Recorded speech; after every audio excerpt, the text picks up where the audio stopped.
Separated by the Salish Sea, connected by the Rio Graps in BC. This is the Cup Check Wrestling Podcast with Aaron Schultz and Corey Ace Trelaw.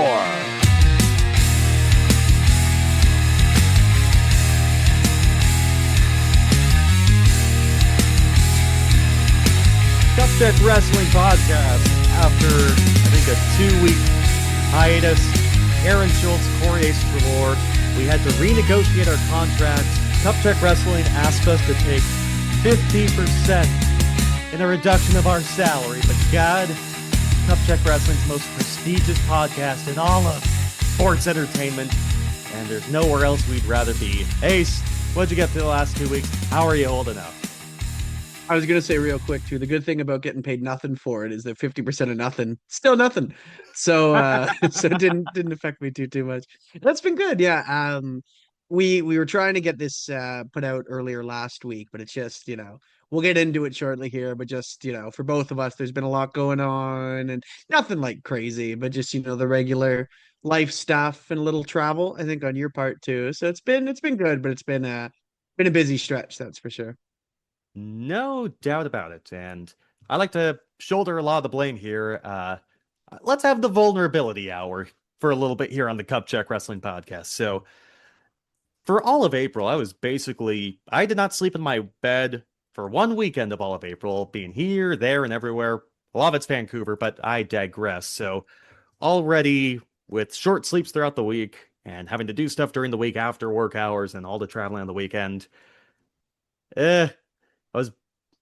I was having to put on that mask a little bit tighter, if you know what I'm saying. Sometimes you're just waking up and wondering, how the hell am I going to be Aaron Schultz today to my family, my friends, my loved ones? And then you're thinking about like, okay, I'm focusing on putting the mask today. Then you realize, oh my God, I got to drive back home and I got to work the next day. And it's just, you're already exhausted by thinking about how exhausted you're going to be in a couple of hours. So there's that. And during that, it was like the week, it was just 2 days after we recorded our podcast about WrestleMania. I had my buddy from Grand Prairie, Tori, visiting. He's a saint, because during the morning on Tuesday, for lack of a better term, I had pure diarrhea on a Tuesday morning at work. I'm like, oh, wow, must have been something I poor ate yesterday, but then I did it again after work. I'm like, huh. Man, that was really not good. And then I did it a third time. I'm like, okay, yeah, something is clearly wrong. So he's making the drive from Grand Prairie. God bless this man's soul.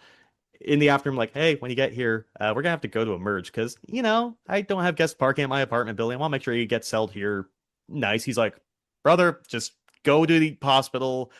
I'll find you somehow, some way. I can entertain myself. And they took my vitals at the ER. Couldn't diagnose me with anything. It was some sort of viral infection because I guess some of the folks I interacted with in Grand Prairie had a similar thing. So it wasn't food poisoning. I don't know what I got, but yeah, I was on a diet of electrolyte freezies and crackers and water bottles for days and days and days.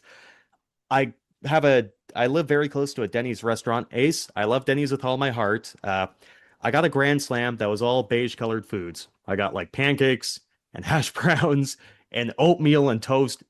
Stuff you think that you'd be able to hold it down. I did not hold it down. It came out the other way.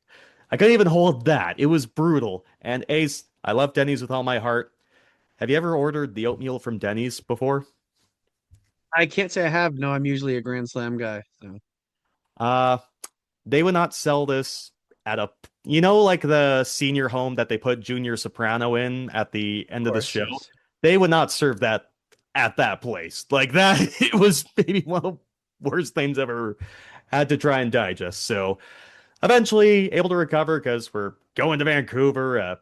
Dory, he's becoming a teacher where it's supposed to be a big celebratory occasion, but I'm just recovering and I have a hotel in my name. I purchased Vancouver Canadians tickets, Vancouver Whitecaps tickets. So after just being exhausted and then getting a viral infection out of my system and then being exhausted some more, and generally this time of season kind of gets me down in the dumps for various reasons, and I just realized I need to be like John Cena. I need to give up and just I just could not be. I had nothing to say on this podcast. I had nothing to say, and I was in a very bad headspace where any notifications I got from messages from my buddies and my family and all my loved ones, I treated them like when you're looking at your work email, but you're not at work.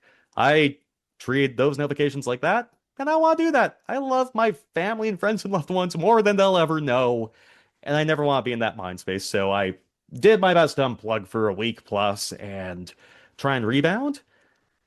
And what do I do the week afterwards? Drive to Penticton to visit friends I haven't seen in years because I didn't learn my lesson. It was a nice weekend, though. I got a little bit of sun, got sunburnt, saw Thrash Wrestling in Penticton. That'll be for maybe next week's podcast, those notes, but a much needed week plus of unplugging. And then I went back to Penticton. I got back today. I got Celsius energy drinks and cold brew in my system. I'm ready to go. Burning that midnight oil, as you say, Ace. And yeah, should be a good back on track month of May and month of June and so on and so forth. So I appreciate your patience while you just need me to, you know, how do you say, like, you become a bigger star in WWE? Absence makes the heart grow fonder. I need to pull that card for a little bit. And here we are. Well, I swear to God, I did have some fun during my struggles there, but That's good, yeah. I'll be back.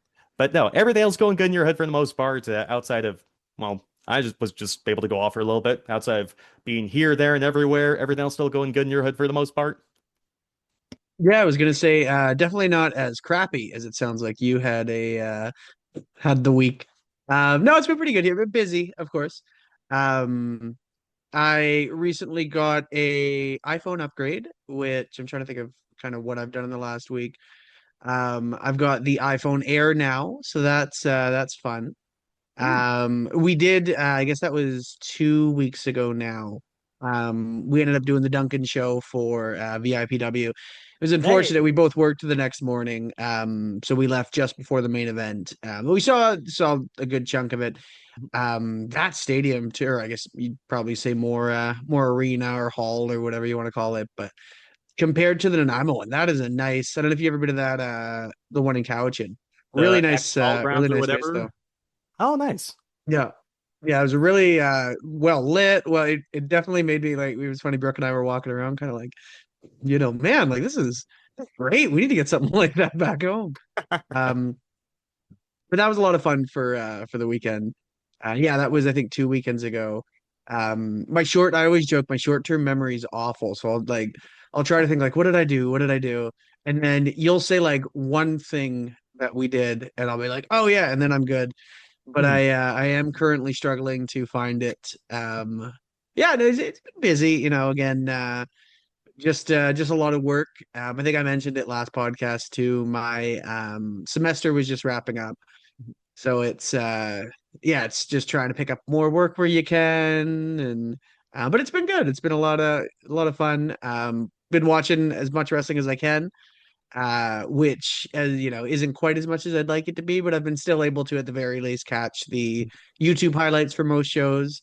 I've had to do that a few times with different Raws or Dynamites, but we're keeping up for the most part. It's been good. I'm sure we'll get into it shortly, fresh off the heels just yesterday of Backlash. But yeah, no, it's been a good couple of weeks. I have missed doing this. I was thinking about it even coming in where I'm like, man, like I know it's only been 2 weeks, but it felt like it had been a while since we'd done this. So I'm happy to be here. How did we go like months and months without seeing each other's stupid faces? Like, I know that we had like Messenger and everything and texting, but like, I don't know, just having these conversations and having the power of Zoom and seeing each other face to face. I mean, What's funny, I find like even I remember when we were first to get, a little cheesy about it, but even like when we were first talking about the podcast and whether or not like if we can commit to it, obviously we're both very busy people. And I was like, honestly, man, even if it's just, with you living in Kamloops, me living in Nanaimo, even if nobody watches this, if, how often do we get to just yap for 2, 3 hours, about wrestling? So thankfully we if do have nothing some else, folks. We do have some folks who yes, listen we do and have some watch. dedicated listeners. Hi, Nana. How you doing? Uh, but, Who but no, knows? so I remember saying that, yeah, like if the worst that we get out of it is nobody watches, but we get to catch up, it's great. Mhm. It was funny. I was even thinking that when you were saying like having to be Aaron Schultz, because I've always thought of you as one of those like you have a lot of buddies over the years and whatnot, but you've always been one that's been like really good about always being like, hey, so what's new? What's this? Like half the time now, being 31 years old, that you're catching up with buddies, you'll say like, oh, it's been a while. Yeah, it's been. And you start doing the math, you're like, "Gee, I think it's been a couple of years since I've seen, or even like talked to you, or Yeah. you go to message a buddy and then you see it's like, man, I haven't texted him since like May 24. Like this is crazy. Mm. Like, Yeah. but you have always been one that's been good about like what's new, what's how's this going, and so that's It, always one thing I've really appreciated gonna because it here's my keeps me honest too, because I get bad where I'm stuck in my own world, mm, and not that I block everybody out, but just you hit the ground running, and so it's mhm. good to kind of have that anchor to ground you and be like, hey, let's check in. It's been a little bit, so that's Yeah. yeah. No, I love being able to do these shows for that reason. Gonna make me redder than the solo cup in our logo here. Tears in my goddamn eyes, Ace. Holy smokes, that make me red. But yeah, no, and I'm happy we have that similar mindset. Like I'm a believer in hug, don't judge. Everyone's kind of going through their own battles in a lot of ways. And funny enough, the friends who I just were with in Penticton. So for those who don't know, when I first got to Kamloops, I worked weekends for about a year or so before converting to mornings, Monday to Friday. My first weekend I had off, I drove down to Penticton because these two friends, former dorm mates of mine at BCIT, and I always figured, hey, Penticton's just like a 2.5 hour drive away on the Okanagan connector. I can see him whenever. And I did the math in my head, and we always just connect through Messenger or whatever it is. Oh yeah, it's been 4 years. I realized, yeah, shoot. And I just realized everything that's just kind of happened in between. Buddies getting married, friends getting kids, needing to go to Saskatchewan or taking my first couple of vacations to like Montreal and Toronto and Portland and Seattle and California and all these places. And you've been taking a lot of trips too. And it's just, yeah, shoot. But the best kind of friends, as much as we always love trying to interact with with each other, especially over pro wrestling, Ace, I always find the best kind of friends that you always cherish. You can pick up the baton and you can just carry on from where you left off, whether it's months or years in between. Those are the best kind of friends to have. Those are the friends you cherish and always want to keep around. And I definitely consider you one of those. So we can go months, we can go 2 weeks in between on the Cupcheck Wrestling podcast, but Schulzie and Ace for life. Wee, wee, wee, wee, wee. Bum, bum, bum. No, it's good. It's funny. Was the oh god, I'm gonna butcher his name.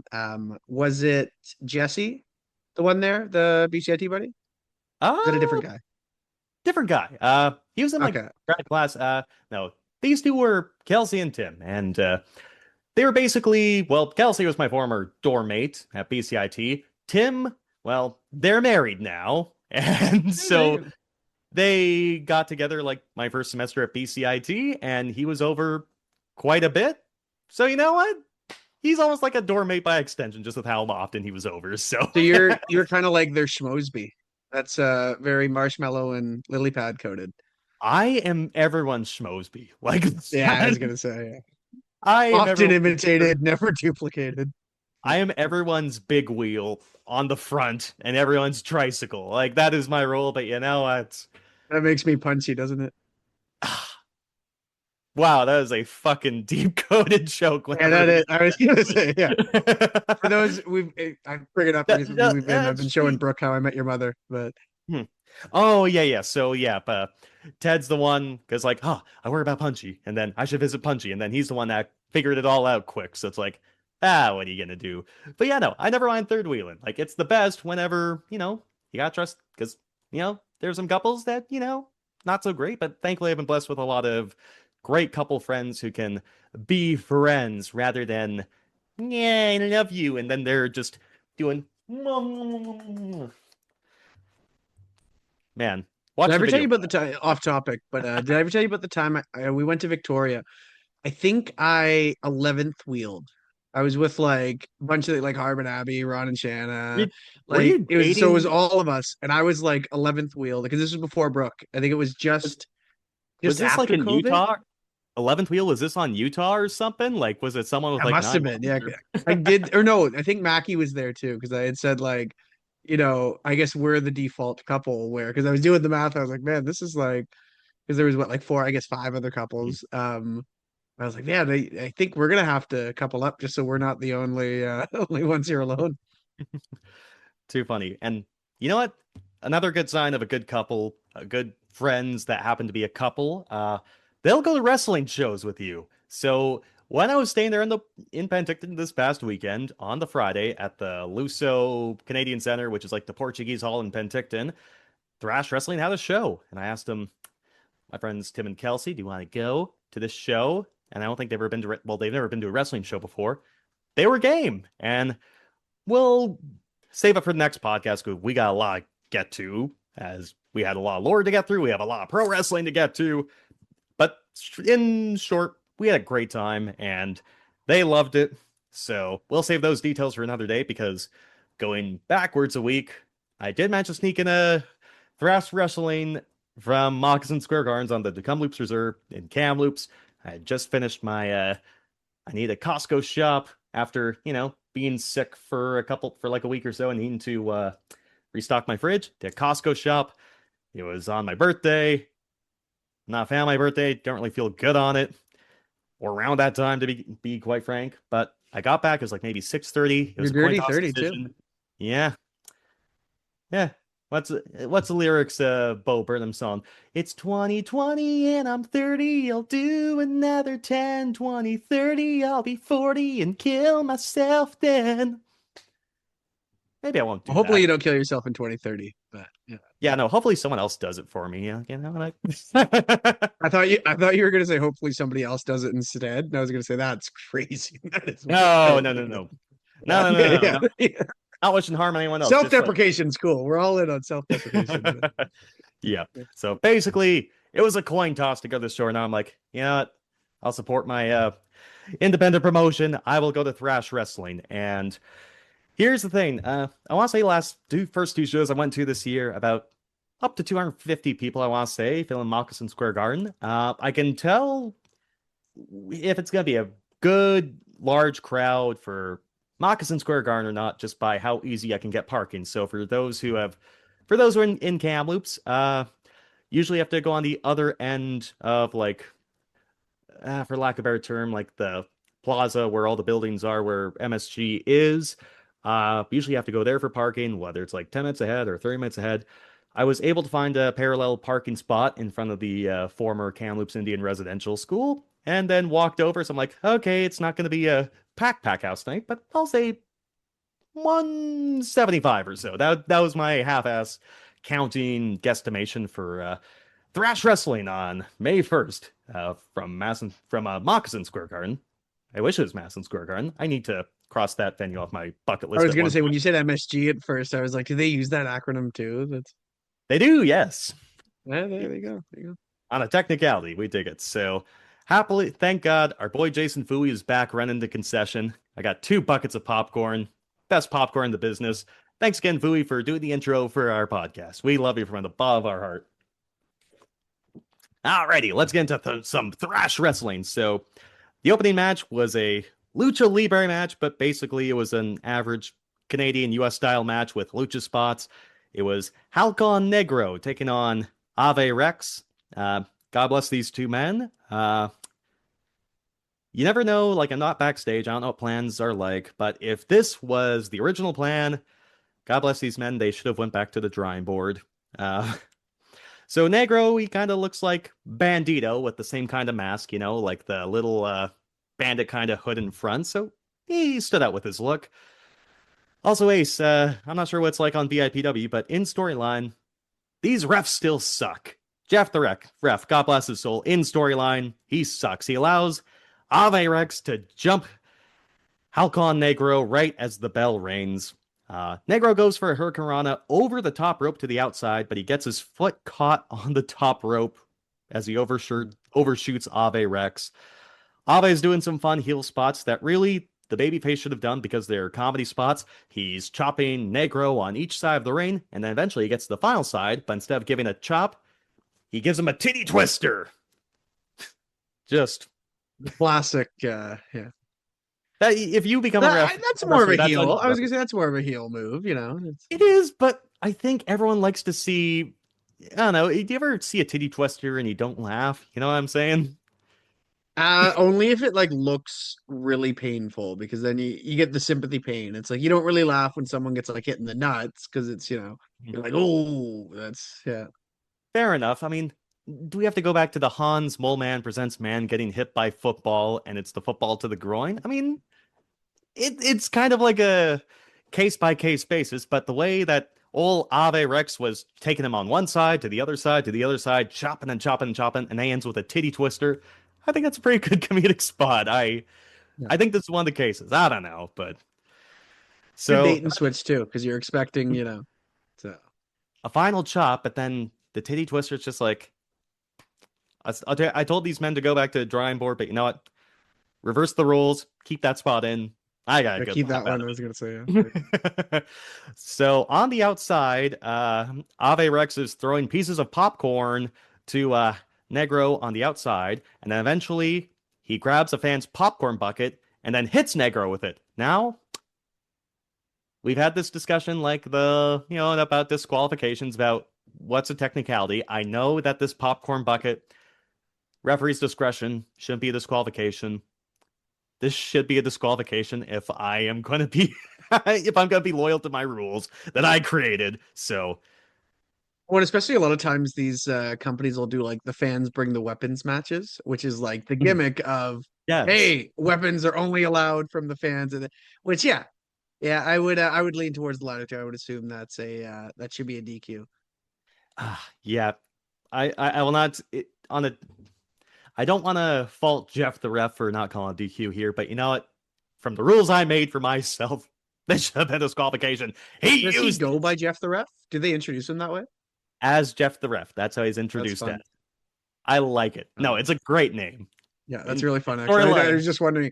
It seems like a Twitter bio, or like something they'd call like, if there was a guy named Jeff on Survivor who in real life was a referee for like the NBA, it'd be like Jeff the Ref. Like it's very Yeah. catchy that way. Like the hecklers at the Kamloops shows will yell, "Come on, Jeff!" instead of, come on, ref, or come on, blue. Like it works out perfectly. Oh, although I do really like saying blue. Blue's a good one.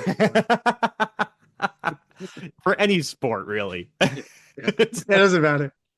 You know what? I just wish that in Moccasin Square Gardens, there were like balcony seats, like, tens of thousands of feet up in the air, just like having the worst nose split seat. Come on, blue. Come on, blue. That was a DQ. I love it. So after continuing on, so that's not a disqualification, but you know what? If they're gonna have lucha matches in Thrash Wrestling, I think they should follow the rules in CMLL in Mexico, because Ave Rex tries to unmask Negro. Yeah, because unmasking should be a disqualification, is a disqualification in CMLL in traditional lucha rules. If you're gonna have a lucha match, you should follow that. So Ave Rex, if he followed through, that should have been a disqualification in my Is the humble opinion. attention a DQ, or is it if they are successful? I think it's if they're successful, because the ref is trying to Okay, that stop makes him. more sense. Yeah. Yeah, but still. Well, and you think that would be a good heat spot? Like, I don't watch a whole Mhm. lot of CMLL, but I'm just thinking like it'd be a good heat spot if someone's like trying to rip the mask off. The ref's like, come on, what are you doing? What are you doing? Mhm. I remember like MJF, it was MJF and Mystico at the anniversary show back in September. Because like CMLL is big into trying to attract tourists, there's like never any blood. MJF is like ripping open Mystico's mask. It's title. MJF has like the welterweight title or middleweight title, whatever belt that he got in CMLL. He's putting that belt on the line. Mystico's putting his mask on the line, and he opens up Mystico's mask a little bit, and then Mystico, he's bleeding like prime Eddie Guerrero at Judgment Day 2004, and it's awesome. So that was in great heat there too. So. But yeah, no, keep that mask on. We're gonna follow lucha rules. Gosh darn it, pal. So after like 8 straight minutes of getting his ass beat, Negro finally gets some shine and he hits a top rope crossbody for a good pop. They try to do the spot where one guy goes for a baseball slide to the outside and the other one hits a moonsault from the middle rope, like all in one fluid motion. Negro does hesitate on the first attempt to ensure that his opponent is safely in place. You know what? I will take that, even though it doesn't look as fluid as, say, like a Mike Bailey, Will Ospreay. Safety first, kids. Safety first. Negro then hits a cool crossbody from the top rope to the outside, and the crowd pops hard. I thought, great, we finally got to the high spot. Let's take it home. And they kept going. And I said, let's take it home. And they kept going. I'm like, now let's take it home. And they kept going for like 5 more minutes, unfortunately. And Really earning that hot dog. really earn it, but it's like, so eventually Negro goes for like another top spot, and there's a lot of kids at the show, so they're going crazy, but the adults in the crowd are like, they don't react to it as well as the first time, because, you know, I think that's probably where they should have took it home. But the match ends with Negro hitting a Hurricane Rana from the top. He undershoots it, but Ave still rolls through, and Negro hooks the leg for the win, like Rey Mysterio Jr. They tried hard. It was a little sloppy in spots, but my rule of thumb is, you know, I've seen a lot of matches I thought were great. Some of my favorite matches where there's a great spot where it's like, okay, I don't think they'll ever get higher than this. And then they just keep on going for a few more minutes, and the crowd's just not as into the finish as it would have been a couple minutes prior. And that was the story of this match for as much as they tried hard. But yeah, would have went back to the drawing board with this one, and a little sloppy in spots, but they tried their best here tonight. Continuing, Dash Dauntless taking on Magnum Mel in a fine, inoffensive match with a bad finish for the most part. I was like one of 3 people cheering for Dash at the show, VIPW proud. Dash is working as a heel again, and as I'm saying, let's go Dash, and she said she couldn't hear my cheers. She's like, what? And then I'm trying to say it again, and then she's like, forget it. So that's on me. I will try and be louder next time so she can hear my cheers. I think that's the first time anybody's ever said to you, you're not loud enough. Fair fucking play. There's always a first time for anything, so I can be as loud as I want in a wrestling show, I suppose. So Dash is doing her previous heel tactics, like using her suspenders to choke her opponent and rubbing their face into the top rope. Mel gets a sidewalk slam, but overall doesn't get much offense in. She goes into the corner to pose. Mel Magnum, the babyface, she goes to the corner to pose, but then Dash cuts her off while she's taunting. No! Baby faces don't do that! Get out now! We don't like dumb baby faces in this house, Ace. Mel hits the Death Valley driver for near fall. Mel's going to the middle rope. God bless. I know what they were trying to do here. It just looked... I don't use this word lightly. It looked very fake. Dash is... So Mel's going to the middle rope. Dash shoves Jeff the ref into the rope with her leg. It looked like not a heavy push. It looks like Jeff's just, going into the rope. And then Mel has to pretend to lose her balance briefly. Dash goes for a handstand on the ropes. Fails the first time. Needs to do a second attempt. Hits Stratisfaction.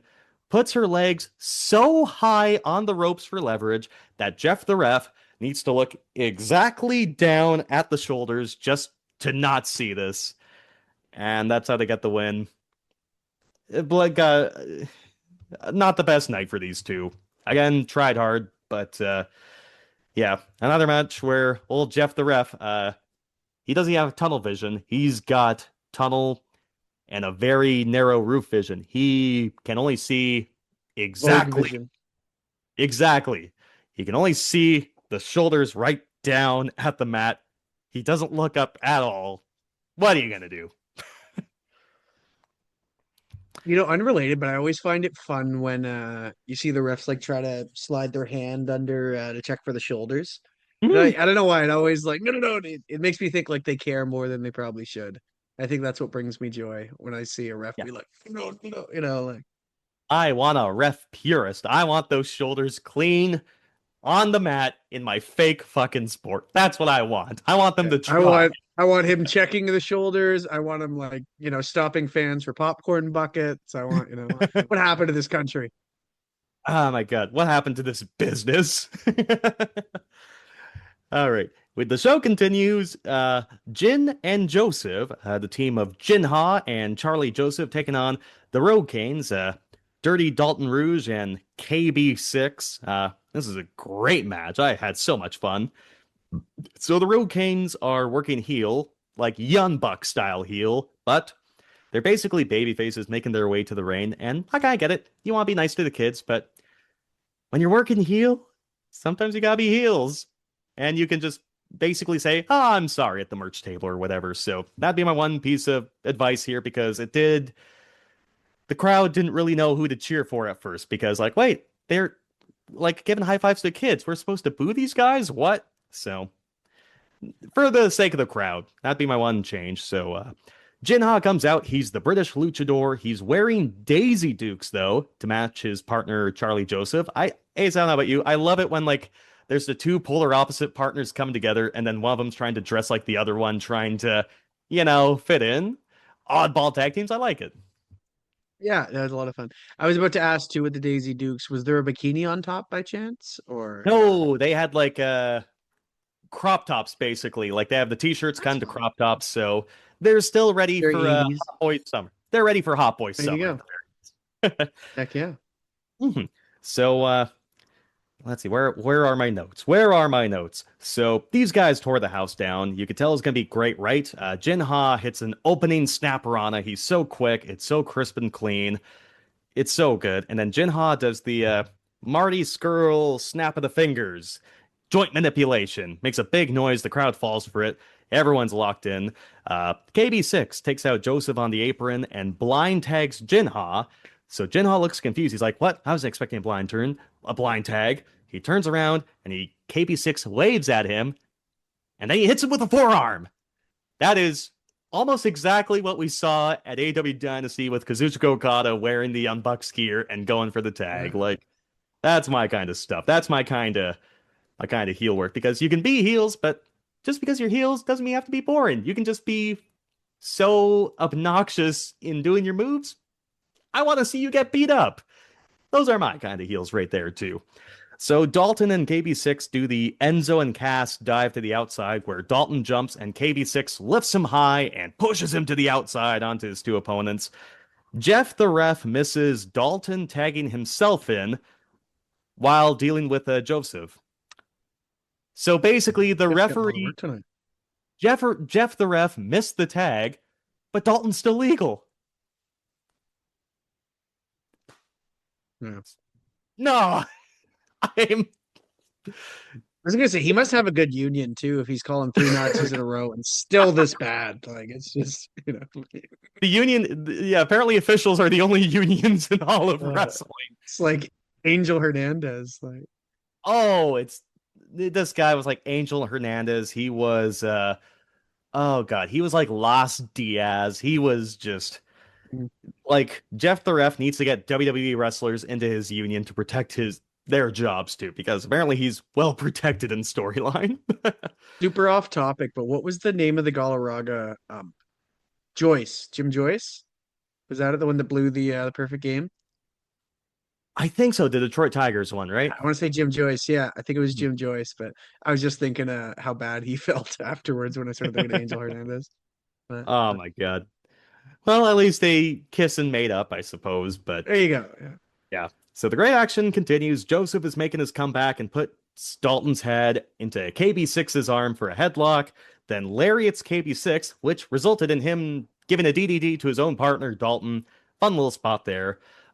Charlie Joseph fakes out the Road Canes by pretending to go for a tope suicida to the outside, but he stops.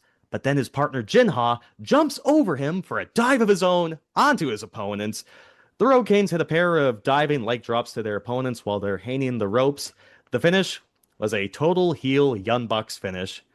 You know what they say about the Bucks, how it's like, they're all flips and shit. No, they're very old school in a sense where sometimes they're just idiot heels that just trip over their own feet, and it's lovely. So Dalton is going for a top rope cutter while KB6 is holding Jinha, but this idiot Dalton doesn't look back before he delivers his cutter. Jinha swaps places with KB6, and Dalton gets a cutter to his own partner. Jinha and Joseph then hit a powerbomb neckbreaker combo for the win. This was an excellent match. I loved it so much. Oh yeah. And so we get an intermission, but then a three-way match. Christian Star is taking on Mr. Everything Chase Dagenhart and your boy, Edward Wild III. My And dog. so, hell yeah, brother. So Star looks like he should be in the Vanity Project in NXT. This guy looks, he has got the face of a high schooler. He looks very, very, very young. Zoomer haircut? Not as Zoomer. He's got like Yeah. bangs, but it's not like they're sticking out. Not like Nick Wayne kind of. It's not like Nick Wayne. He's got like Okay. more hair to his sides and back. Like it looks like how do you say? I want to say it looks like a grade 9, grade 10 haircut from like the late to early 2010s, if that makes sense. Yeah. I hope you, the listener, know exactly what I'm talking about. But A niche hairstyle reference that I'm trying to, because this whole thing hangs on you getting that. anyways, just search up Christian Star. You'll know what I'm talking about if you just see this guy. And he did a good job. So your boy Ace, Edward Wild III, he's coming out. He's doing his entrance. Roman Has no Reigns. hair. He has no hair. He's not completely bald, but he's got like a buzz cut. He's making his entrance. Roman Reigns and Randy Orton would tell this guy to hurry up. He is just taking his sweet time in this little gym to make his way to the ring. So the two heels form an alliance to take out Christian Star, the babyface. It's as old a story as pro wrestling can tell. There's an initial shine from Christian Star, but then the two mean heels just beat him, and their stuff looks good, and they beat him. The fans yell, "This is child abuse!" Which unfortunately got a good pop, including from me, because Christian Star looks very, very, very young. Star makes a comeback, and he goes for a crossbody from the top, but the heels pull a Samoa Joe. They both just walk away, and he just falls splats right into the middle of the ring. Eventually, both men go for the pin, and then they realize we both can't win this three-way match. So the alliance is all but over. Chase Dagenhart calls Edward Wild his son. Edward Wild says, "I'm not your son." Chase then shoves Edward, and also apparently he hates being called Eddie, so the fans are just chanting Eddie, Eddie. Didn't And like it in Duncan either. oh, hell yeah. He's consistent. We dig it. So Eddie looks like he's going for a punch. It looks like he's going to punch Chase Dagenhart, but he targets Christian Star instead. Chase accidentally hits Eddie with a lariat to the outside. Star then takes out Chase and hits a dive on both of them to the outside. The tuck your head guy was there. The guy who was telling the fans, "Hey, this dive's going to hit you for realsies. Get ready." So he was getting his work here tonight. Chase accidentally hits Edward with a oh, pardon me. Already talked about that part. Basically, the match ends with Edward going for a fireman's carry, but Star reverses into a victory roll for the victory. What a novel concept. The victory roll getting you a victory. Chase and Edward then brawl to the back. Fun little story here. Also, to the best of my knowledge, if I remember my first show at Thrash, Edward Wild III hailed from Prince George, BC. Now, Edward Wild III is hailing from Prince Edward Island. Oh, Fuck yeah. Fuck yeah. Fuck yeah. Fuck yeah to all of this. Are you kidding me? Ah, fuck. It's genius. Why did I think of that? Where else would Edward Wild III be but Prince Edward Island?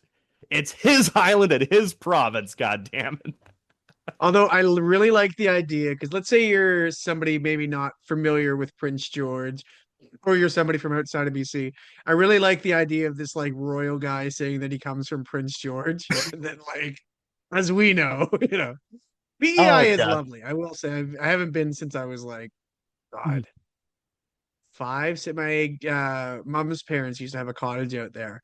But I don't remember like too much. It was always a fun little trip. But yeah, I was so young.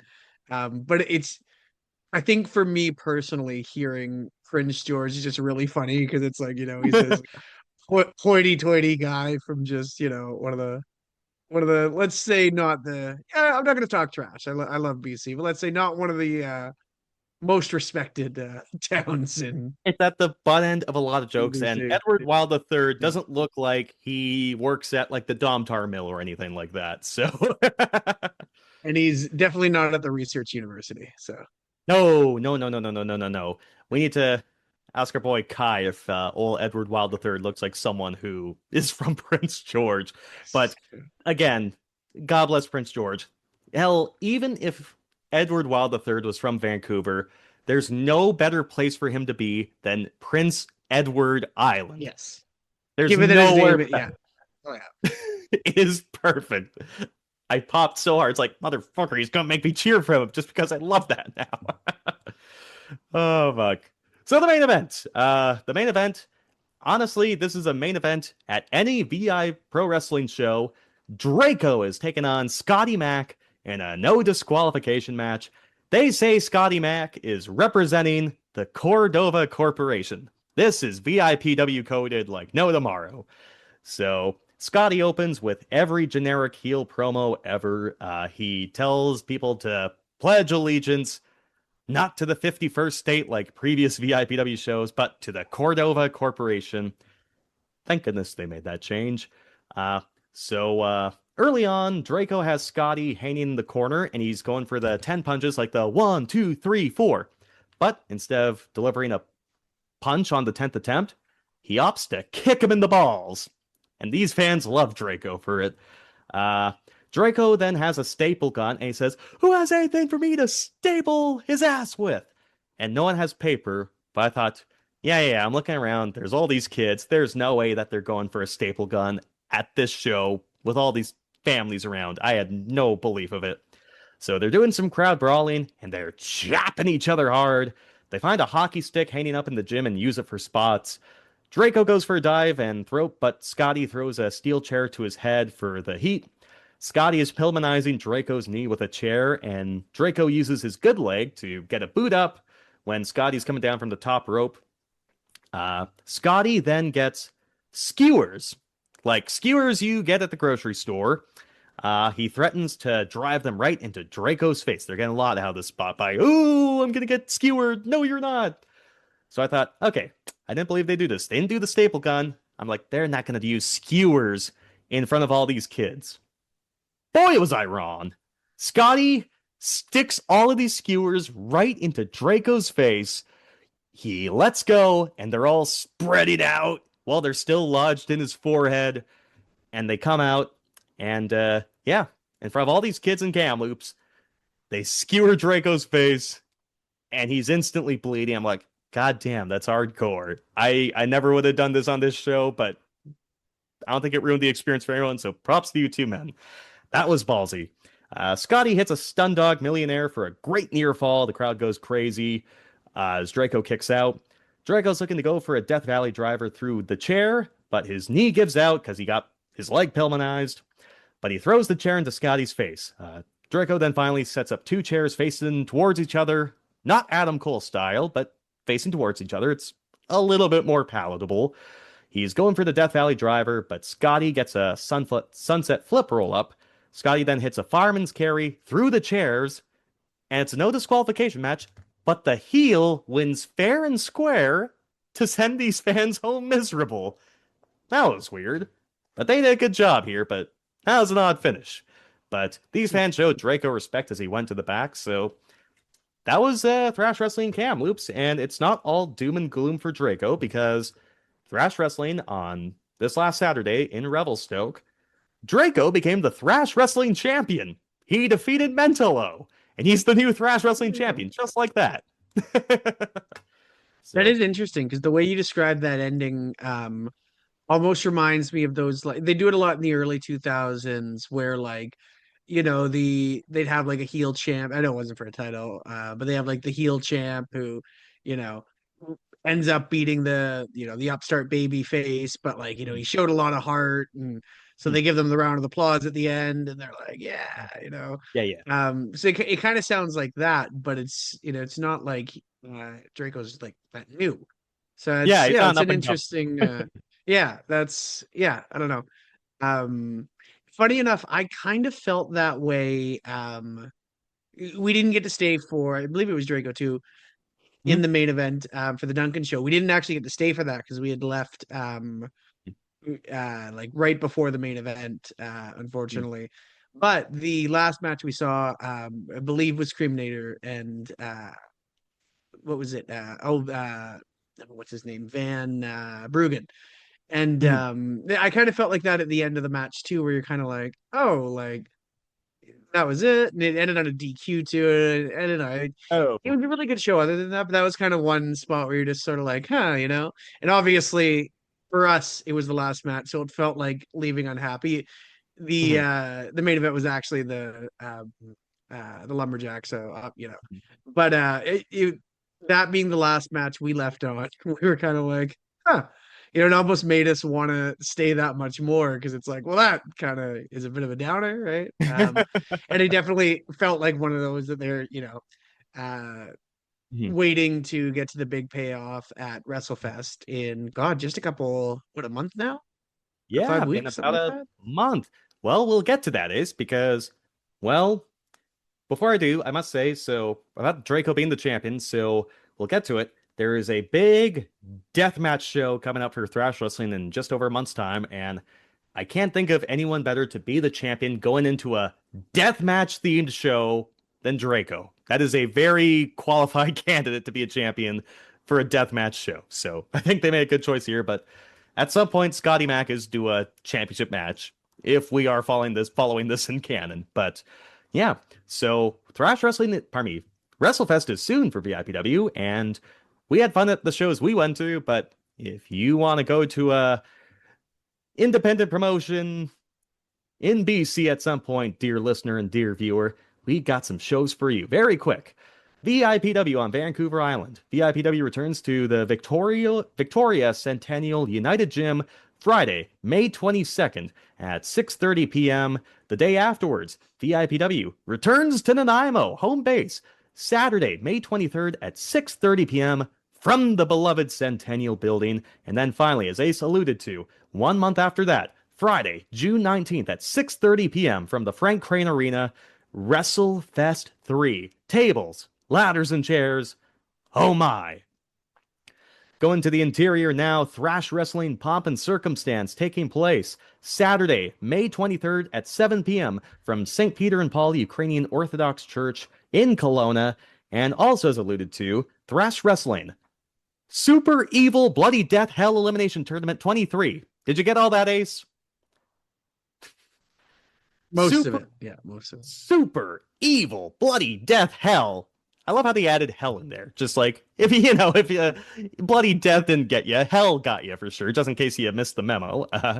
Super Evil Bloody Death Hell Elimination Tournament 23 in the Enderby area. It's taking place at a property in Ashton Creek in the Enderby area. It's host numerous thrash wrestling shows before, taking place Saturday, June 27th at 3 p.m. in the afternoon. Because if it's taking place on someone's property in daylight, you got maybe in the interior in late June, maybe 5 or 6 hours of honest to God daylight, and then you got to drive home. So 3 p.m. start on Saturday, June 27th for that. Check Thrash Wrestling's Facebook page for ticket information because it's not an average Joe Blow Joe Blow show. I'll tell you that for free right now. Going to the Lower Mainland, All Star Wrestling presents WrestleFest Forever on May 9th from the West Langley Hall in Langley. And then also on May 15th, All Star Wrestling returns to Evergreen Hall in Chilliwack. That's on May 15th. Sticking in the Lower Mainland, Boom Pro Wrestling presents Kyle Discovered AI. Yes, that's the show. Kyle Discovered AI. Taking place at home base, the Commercial Drive Legion, third floor auditorium in Vancouver. That's Friday, May 29th at 8 p.m.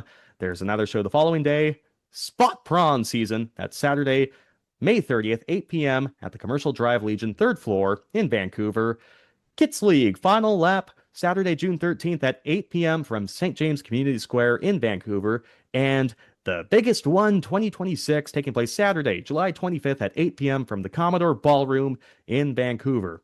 Big West Wrestling Slash and Burn taking place Saturday at 6:30 p.m. from the Sullivan's Community Association that's Saturday, May 16th, I should say, from the Sullivan's Community Association in Surrey. Going to northern BC in Prince George, where Edward Wild III used to be from. Primetime Wrestling, Friday, May 15th, and Saturday, May 16th from the Prince George Civic Center in Prince George. 5:45 p.m. starts for both shows. Back to the Lower Mainland, Tapped Wrestling Federation presents Bash at the Row, taking place at 3012 Murray Street in Port Moody, BC. That's Saturday, July 4th at 7 p.m. Ace, I think I might go to this show. It's a week from now. Midget Wrestling Warriors, taking place Sunday, May 17th at 5 p.m. from the Merritt Civic Center in Merritt, BC. My curiosity has been piqued. I think I may need to go there. We may need to figure out what next week's recording gonna be like, because it's Midget Wrestling Warriors. How can I say no? I was gonna say, yeah. And then Canadian Apex Wrestling taking place at Trev Dealey Motorcycles in Vancouver, BC, Friday, August 14th at 7 p.m. That's their Road Warriors show. And then 365 Pro Wrestling's returning to Vancouver Island in Victoria at the First Met Hall on June 6th. God, I think that was the quickest indie segment I ever got to, Ace. I can't believe it. We're finally here. Not bad, not bad. What was the, I was going to ask you, the Commodore show, that July 25th? Was that you said? Yeah, that was, let me go back. So that's Boom Pro Wrestling, the biggest one, Saturday, July 25th at the Commodore Ballroom. 25th. I've been told from my old BCIT friends who are also wrestling fans, there is no show like a Commodore show. Probably the best venue to have wrestling in Vancouver. Well, yeah, I was going to say I went to a concert there like a decade ago, and that was a really cool venue. Really? I'd be interested. Well, we'll circle back to that because that could be a fun van weekend in the summer. That could be fun. I think hopefully that World Cup frenzy should be over. So oh, right. Yeah, there's that too. I think that should be like, I think it's a week or two afterwards. I need to check the schedule again because Vancouver's getting bleeping crazy because of the World Cup. Like accommodation costs are going through the roof. So yeah, that could be a fun one. I think tickets are still available, but yeah, Boom Pro Wrestling does a great job from all I've heard. It's the Commodore Ballroom. That could be a fun fan weekend. I've never been to the Commodore for a concert at all. So I think I'm no, it's a really cool venue. Really cool venue. I was pretty young, and because I was I was like 19, 20, I was pretty drunk as well. So it's a little hazy, the memory of it, but I remember it being a really cool space. Fair play. I remember Nation Extreme Wrestling. They did a show at the Commodore. I think it was the Commodore. I have to ask our boy Matt Maverick because I think he went to this show. New NEW in Vancouver, they brought in Minoru Suzuki and to do a show at the Commodore. And I saw Matt's Snapchat. I'm like, I got massive FOMO. I had no chance to be there, but I wish I was there. So it is on my bucket list. I show at the Commodore sounds like a hell of a time. So we should circle back to that. Yeah. There's no shortage of great shows in this province of ours. We love to see it. There definitely is not. No. Mm-hmm. Well, what was not in our province, WWE Backlash. And Ace, the last time we recorded, I had a little bit of optimism just because I was high on life after the CM Punk Roman Reigns main event at WrestleMania. I thought, okay, maybe this is a lesson for WWE and the suits that be at WWE and TKO can figure stuff out and take the brass reign and just run with it. We'll get to it in a second. They did not run with it. It's looking quite bleak in a lot of ways. But at the very least, we did get some wrestling this weekend. And as we say in the journalism industry at times, there is the word new in news for a reason. What's new? So this Backlash show, by definition, was more recent. It was more new. So we have a show to get to. I just crammed this and Collision as quickly as I could after I got back from Penticton. Now, I didn't watch this live. I don't know if you watch this live. Well, I definitely didn't watch it live. I will say, being able to fast forward through a lot of filler, and I don't think, there's definitely not a lot of filler on this show compared to WrestleMania, not even close, but a breeze to get to for the most part. And I can't say this is a bad show. There's some stuff I didn't like, but ended pretty good for the most part. The last two matches and a pretty good opener. I gotta give this a thumbs up for the most part. How'd you find Backlash before we go into the weeds of things? Yeah, I was, I guess, pleasantly surprised because obviously, as I'm sure we'll get to, following WrestleMania, there wasn't really a whole lot of good news coming out of WWE, and so I was kind of, and I don't mean this as a joke, but I actually until Saturday forgot that it was Backlash. Maybe I was just out of it with us not doing the podcast in a bit too, and but in the morning I was like, oh right, like that's tonight. I had plans to go see the Strickland fight as well that night. Oh God, I So heard I that ended up fight sucked. watching. Yeah, I don't even want to talk about it. I was pretty upset with that. Uh, it's Cup Check Wrestling, not Cup Check MMA. No, yeah, so I watched Backlash like I got home about 10:30 ish, and I saw the first bit, Seth and Braun. I saw that at work. At work till 4. Um and yeah, then I watched the rest at like 10:30 or whatever when I got back. But Yeah, God, no, I completely forgot the show was happening too because it was only 3 weeks after WrestleMania, if I did my math yeah. correctly. So not only that, there's a Saturday night main event later this month, and then there's that Clash in Paris show. Or Italy. How are they building? God, I we'll talk about the main event scene just in general for WWE in a little bit here, but we do have a Backlash show to talk about. As Ace alluded to, it opens with Seth Rollins taking on Braun Breaker, a match that probably should have happened at WrestleMania, but nevertheless, Braun goes for a spear to open, but Seth dodges and he takes Braun to the outside twice and hits 2 tope suicidas. I love this start because I love seeing the sense of urgency. I can't say this match felt like a fight, like a blood feud or a grudge match, but they were working quick. They were working with some urgency. And sometimes under the WWE umbrella and WWE limitations for violence and blood, I'll take this. I'll take this for the most part. Uh, Seth goes for a top rope crossbody, but Braun catches him and belly to bellies him to the outside. The crowd is fairly hot for Seth Rollins. This was a pretty good crowd for the most part. Braun is showing off his speed in the ring. He's running the ropes fast, and he hits Seth with a lariat. Braun then hits a very quick Frankensteiner, and I'm just thinking, Seth Rollins has given Braun so much. Seth has to be winning because, well, they're gonna make Braun look strong in defeat, but that was not the case. Braun's going for a spear to the outside. God bless Braun Breaker. I think maybe these are still sort of the warts you need to, or need. These are some of the things you need to iron up. But he goes for a spear to the outside, but it looked very, very obvious that he jumped early and high on purpose, just so Seth can give him a super kick. It just looked like he was following a spot rather than trying to spear him. I'm like, a little too phony for me. Seth is going for the curb stomp, but Braun rolls on his back and catches the boot. He hits Seth with a military press and he's going for a spear, but Seth gets a knee up. Ace, I told you I was trying to finish Backlash as quickly as I could. I told you I was delayed because I had to rewatch this over and over and over and over. Basically, they're trying to do the spot that Will Ospreay usually does in this match, where he gets hit with a lariat, but he flips backwards, lands on his feet, and they're trying to do something. So Seth is taking the role of Will Ospreay here, and so Braun's hitting him with a lariat. Seth tries to flip backwards. He can't flip backward all the way through. He basically does a handstand to land softly on the top of his head, and then he sells his neck.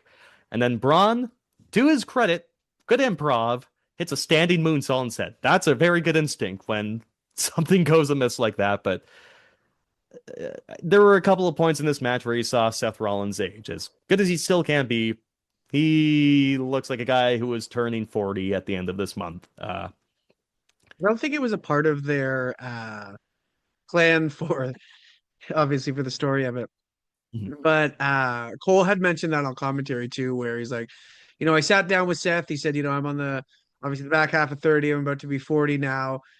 It felt like one of those kind of old gunslingers really trying to hold on and just not being able to hang.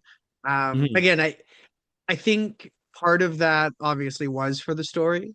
Mhm. I don't know, obviously, with the botches, if that was necessarily supposed to be. I feel like those spots were supposed to be more like, I ain't as good as I once was, but I'm as good once as I ever, right? Mhm. Um, but yeah, no, it kind of made me sad in that sense to think that, like, we're coming to grips obviously now with guys like Cena and Orton, but it's like, man, even the dudes like Seth and fucking Roman, and even they're getting old now. Like, God, we are aging quick.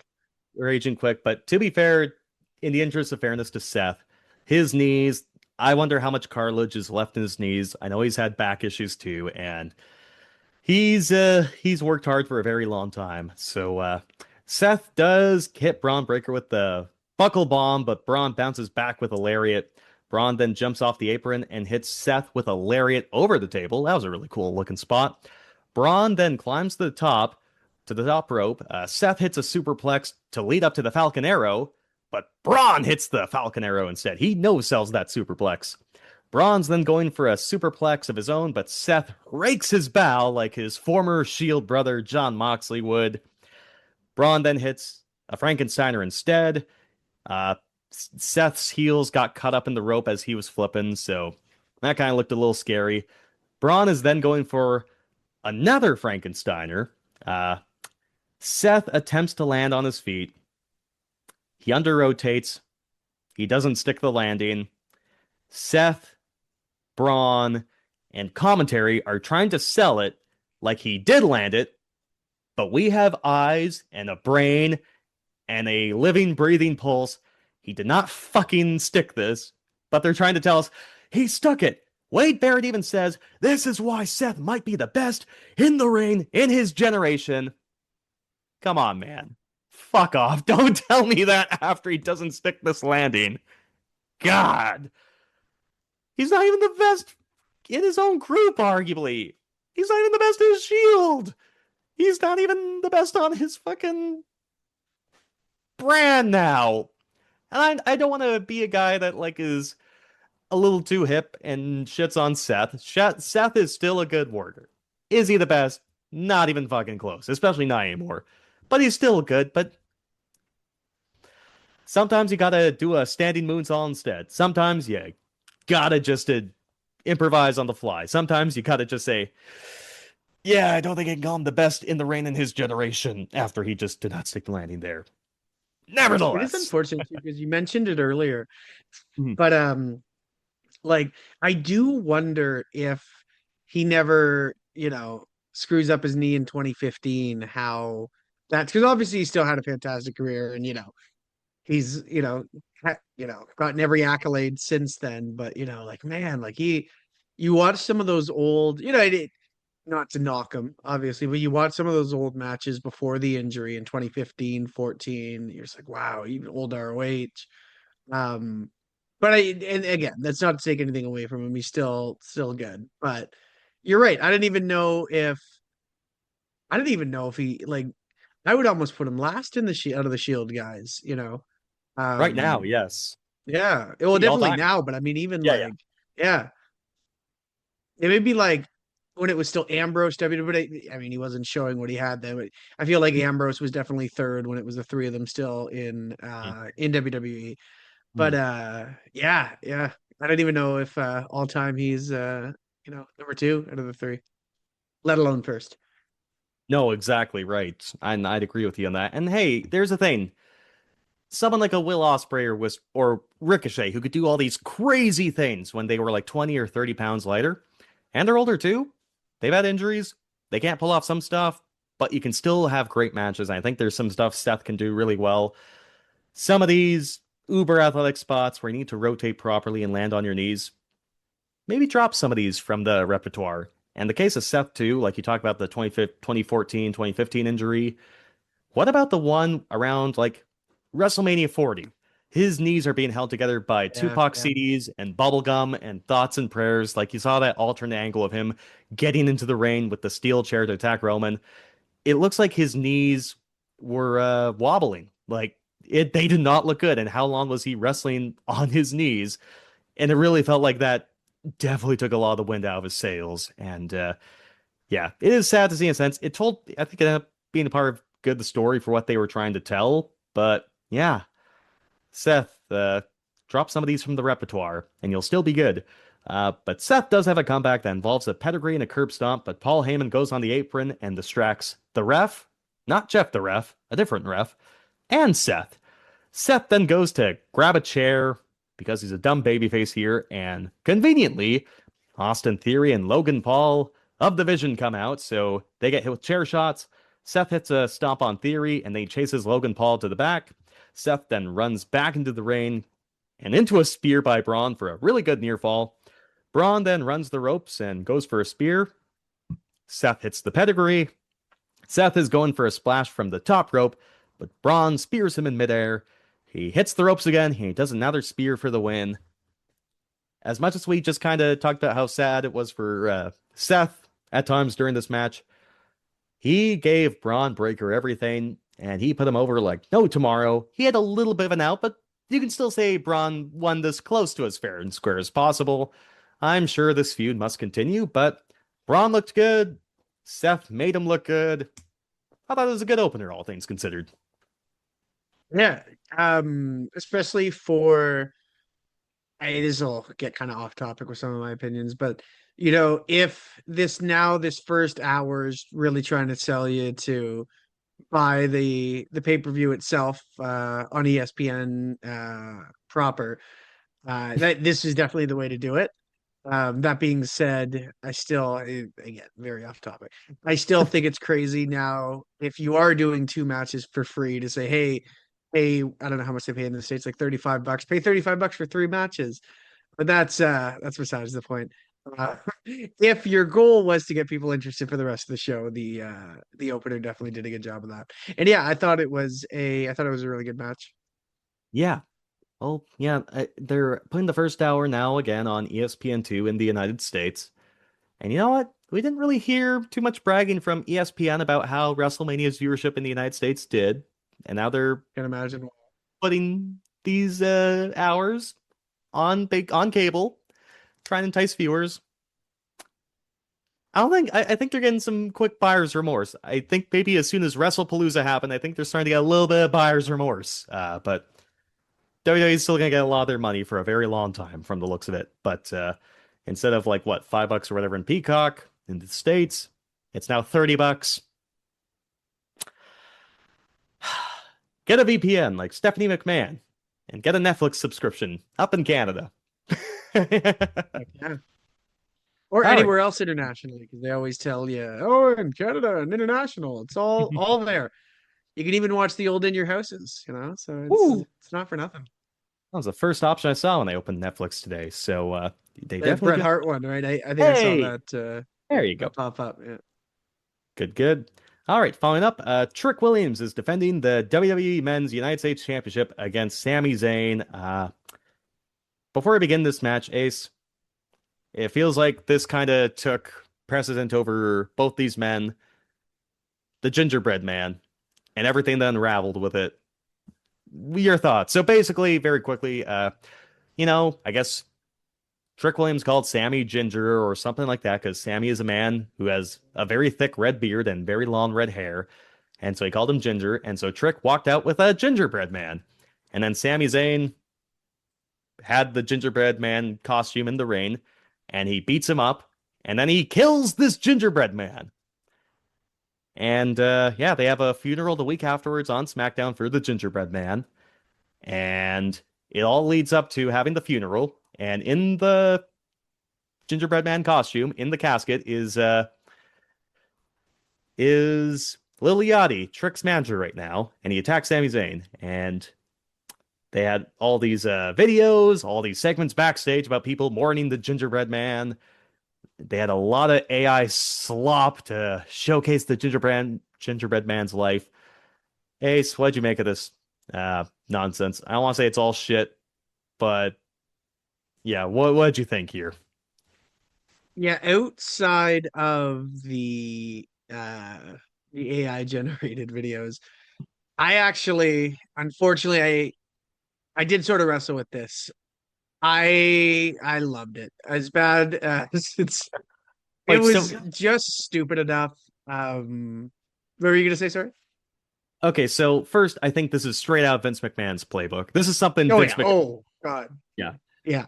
You like It this? felt very like, especially the funeral to me felt very Attitude Era. Like I don't know if it. I know obviously he's got the coat and the glasses, and but it felt a lot like when The Rock was doing the eulogy after throwing Austin in the river or the ocean or wherever he threw him, and it felt like that kind of old school segment. And honestly, that's sort of the one thing that I have kind of missed from wrestling in the last, or at least in WWE, I should say, for the last few years, especially since everything with TKO and but like I don't know, there is a fine line where it can get stupid. And definitely at first I thought it was kind of stupid, but I don't know if just that they both leaned into the ridiculousness of it.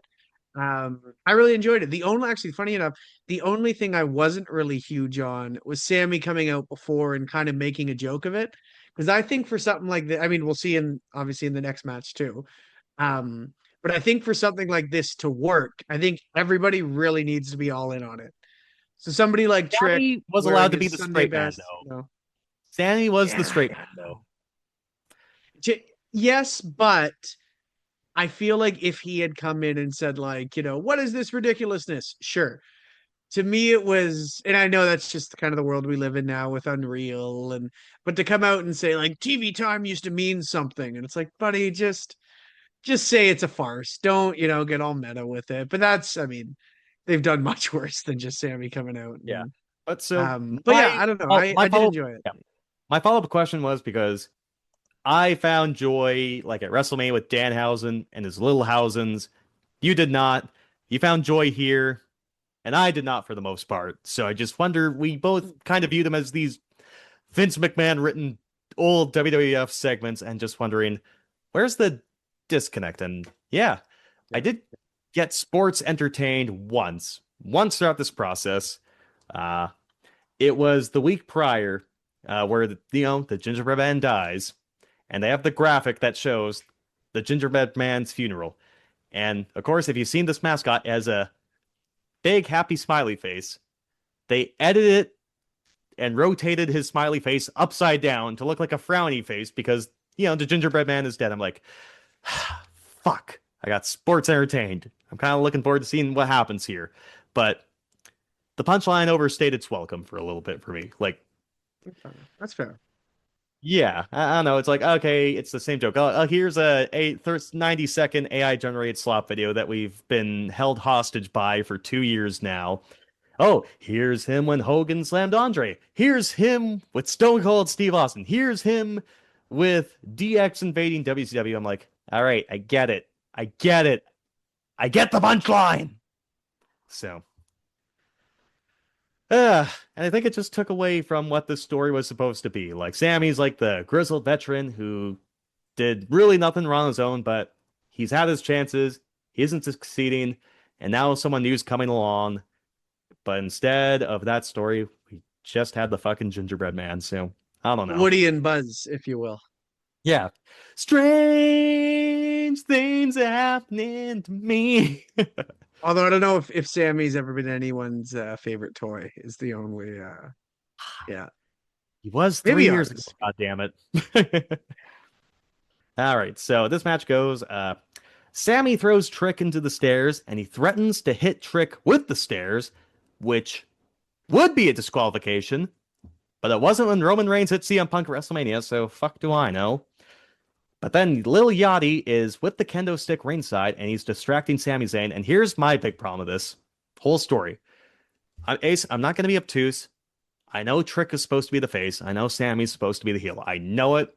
I'm using common sense. I'm using critical thinking. I know that's the case here.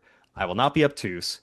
But really, who do they want me to cheer for when Sammy's doing heel stuff, but then Trick has a fucking manager with a kendo stick threatening to hit him and then trying to hit him? Who am I supposed to cheer for here? And I don't think I'm the only one. This crowd is also like, I don't really want to cheer. I think that's been my problem with this feud for, well, I want to say at least since WrestleMania, but before WrestleMania too. It feels like they're making this as hard as possible. Yeah, I feel like and I get obviously that the fans want to cheer for him, but I feel like he still just works best heel. And whoever you have him work with post Sammy, I feel like you still kind of need to lean into, because the act in and of itself, a guy with a rapper as his hype man, going around and being a prick, being super cocky, that I think works best as a heel too.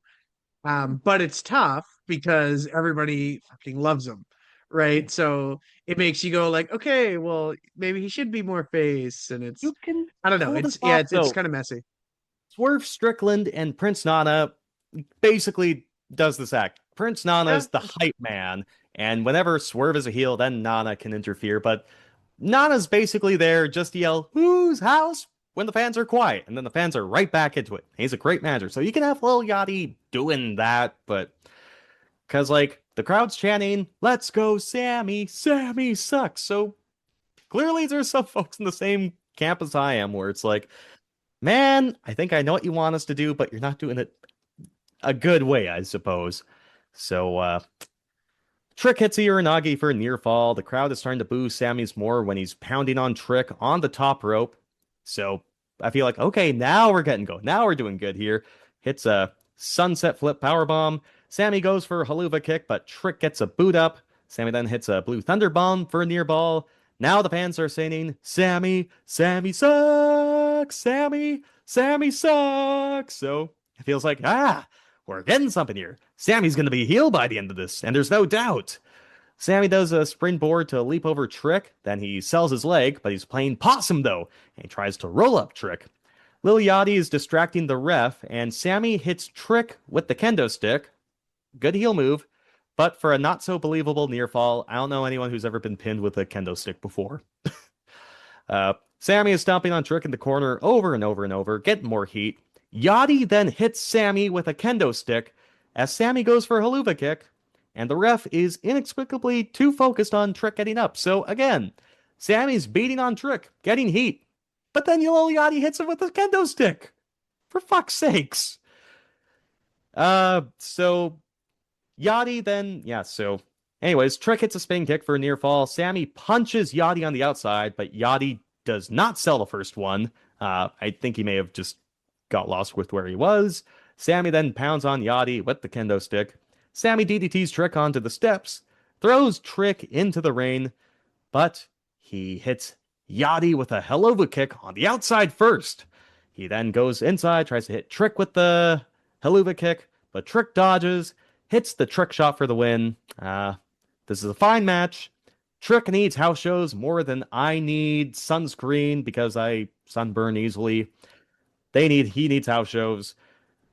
Overall, I feel like they're still making this very difficult for fans to fully get behind Trick with this uncertain, is he a heel, is he a babyface kind of stuff, and doing the same thing with Sammy, but I think Trick will overcome it because he's very charismatic. He made something out of the gingerbread man story, so I think Trick will be fine. It's just that they chose the most inconvenient path possible for him to be a star, I suppose. It's tough, and I don't know. Because again, I feel like just the character does work better as a heel, but this is a weird time for Sami Zayn. And I get the point of like, well, hey, let's have him work with Sammy. You can obviously learn a lot from him. Um, yeah, I don't know. It felt weird. That being said, though, I don't know. I really did enjoy the nonsense. Maybe just because it felt like a bit of a throwback, but yeah, all things considered, I did enjoy the program leading into it, and the match, the subsequent match for it too.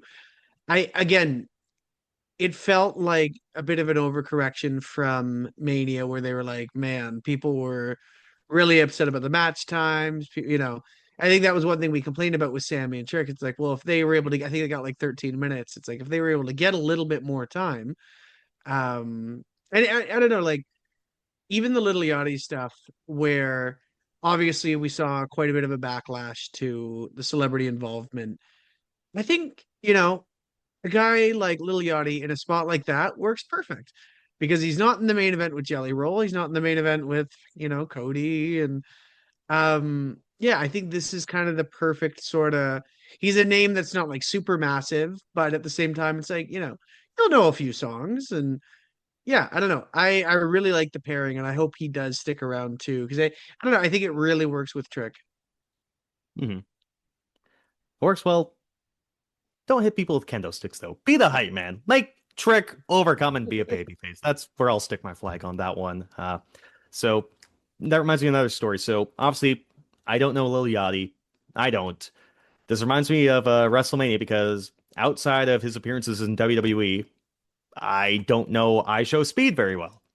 So our pal Booners was listening to our podcast and he was howling. I can't remember if you were calling him this, but I was calling him this. I was referring to him as I Show. And he's like, I've never heard someone call fucking I Show Speed I Show. Everyone just calls him Speed. Oh And that yeah. just shows how not fucking hip or with it I am. And I'm calling him I Show and say he's like, I thought this was the funniest thing. So I don't know, Lil Yachty. I like him for the most part. Put that kendo stick away. But I think this is a great spot for him because, yeah, he's not going to save the wrestling business or he's not going to beat anyone clean in a grappling affair. So, thumbs up to Lil Yachty. Alrighty. I like the first part of this. Did not like the next couple minutes of it. So it's Danhausen and a mystery partner taking on The Miz and Kit Wilson. So The Miz brings back his classic "Hello, I'm awesome" t-shirt, but it says "Hello, I'm not cursed." I like it. I like that a lot. So there's a video package that's basically playing like a movie trailer for a polar opposite buddy buddy movie. Like, this guy, nah, this guy. I'm gonna win you over though. So starring The Miz as The Miz, Kip Wilson as Kit Wilson, and Blimp owner slash Slammy Award possessor slash future WWE Hall of Famer slash Triple H pointed at in photo slash very nice slash very evil Danhausen in Night of the Living Cursed. I like that. That was a great video package. It was nice and different and not generated by AI. So, good shit. And fun. And fun. And fun. Wrestling's supposed to be fucking fun. Let's never forget that. And I felt like, oh my God, they're finally starting to get it again. And then eventually they didn't, but Danhausen comes out in his little casket tractor again that he had at WrestleMania, and he walks toward what I described as a sauna looking box that says cloning machine. And so there are rumors that, maybe CM Punk will have an unadvertised appearance and be Danhausen's partner. There's a report that Jelly Roll was going to be his partner. I don't know if this was plan B or C or D. I do not think this is the original plan, though, because out comes a little person with a Danhausen face paint lucha mask on. He's mini Danhausen. And then Danhausen mouths, oh shit. So this was clearly not the clone he wanted. He cloned a mini, not a actual second version of Danhausen. So that was too goofy for me. I'm like, I kind of laugh. I'm like, no, if Danhausen sold it, like, aha, here's my clone, and it's just as big and strong as me. But we saw Donovan Danhausen, the person, say, ah, shit, I want someone my size, not a mini me. That kind of took me out of it a bit because it's silly to see a cloning machine. Like, it could be part of the story, but a little too silly. But I kind I of don't know. got it. Okay, so Yeah. I was gonna save this to tell you later. While I did not like the WrestleMania segment, it felt weird. It felt, I don't know. This completely got me to buy in. And so my point on what you were saying there is the whole point of this guy is that he is a fucker. The whole point is that when he tries to do the poof and run away from John Cena, he's like, ah, crap. So for me, it makes total sense that, he's like, ah, shit, well, I can't find anybody. I know I'll clone myself. And then he can't even do that right. And he messes it up. And so for me, I was like, I think at first it was tough because I was a little, and again, it's our own expectations, right? Because, I was thinking Punk. I think that was kind of the one. Yeah. These That surprises made the fucking most sense suck. to That's me. the thing. These surprises fucking suck. When you hype it, I mean, and that's how he came out in the first place, right? When you hype it up like that, I think it naturally our imaginations run with it, and we're like, oh, it could be this, it could be that, right? Um, I just thought it was funny. I don't know. I really enjoyed it. I thought just stupid enough where it was like he's like, ah shit. Well, well, come on, let's go out and do it. So I actually did enjoy the bit there. Yeah, you see, it was just a little bit too much because, like, I like to think of the character Danhausen's just so far in his own ass that he just because, like, what he comes in is like at least 10 feet tall or whatever, or however many pounds he has. Like, he's supposed to be a little delusional, so I could want him to be delusional to think that this mini is an equal to him. So I don't know, but I think respectfully, we'll have to disagree on that one. But I do understand and do respect where he's coming for there. So maybe I do think of that in a different light now. But Mini Danhausen tries to curse Kit, but Kit hits him with a big boot. He didn't have to lift his boot that high to hit him with that big boot. I think they just call that a boot. uh, I hope Midget Warriors Wrestling doesn't listen to this. Just wait till we get to the skull crushing finale. I have a lot of takes on that. All right, so Minihausen kicks and chops Kit, and then he hits a springboard move and head scissors.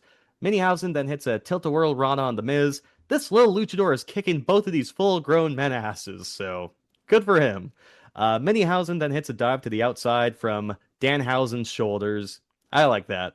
So The Miz shoves Danhausen into the post, and Kit hits Minihausen with a knee, and that's the heat. So Minihausen starts his comeback when Kit goes for a shoulder in the corner and misses. He hits a dive, and then he tags in Danhausen, and Danhausen is not a big man. He's a small, scrawny man. He doesn't have the makings of a varsity athlete. This guy runs like Braun Strowman. Like Braun Strowman was like this big, like lumbering guy, but he took the quickest little steps ever. And Danhausen runs exactly like him. That's all I could see when he was doing his comeback, when doing these lariats. And then he stops to take a breath halfway through. He's gassed, or so he should think, but then he hulks up and then he continues. Kit takes a boot. I was from hoping he was gonna do this flare spot where he like runs, then he just falls. I was really pulling for that, but no dice. I was hoping kind of like, Dustin Rhodes in like early AEW did this because he was Unk. He was the old guy, and he was doing like his Young Bucks kind of quality comeback, and he just halts his opponent. Wait. Oh, God, I'm so tired and old. I was hoping Danhausen was going to do that, but oh well. I was kind of hoping for that too, but I do like your idea a lot too. Just the flare flop afterwards, but then he gets back and he hulks up. So Kit takes a boot from Danhausen to save The Miz instead of The Miz getting the boot. Danhausen then gets booted by The Miz, and he takes his only bump of the match. I counted. Danhausen took one bump. This guy's got the best gig ever, just making all this money and not really having to do a bump on pay-per-view. Minihausen tags in and he does Tope Suicidas to the outside on the heels. Minihausen chases Kit to the stage. Kit hits a boot and throws Minihausen back into the cloning machine. Then comes out 6 more Minihausens because it's a cloning machine, so 1 mini goes in and 6 or 7 have to come out, I suppose. 6, 7. Thank you.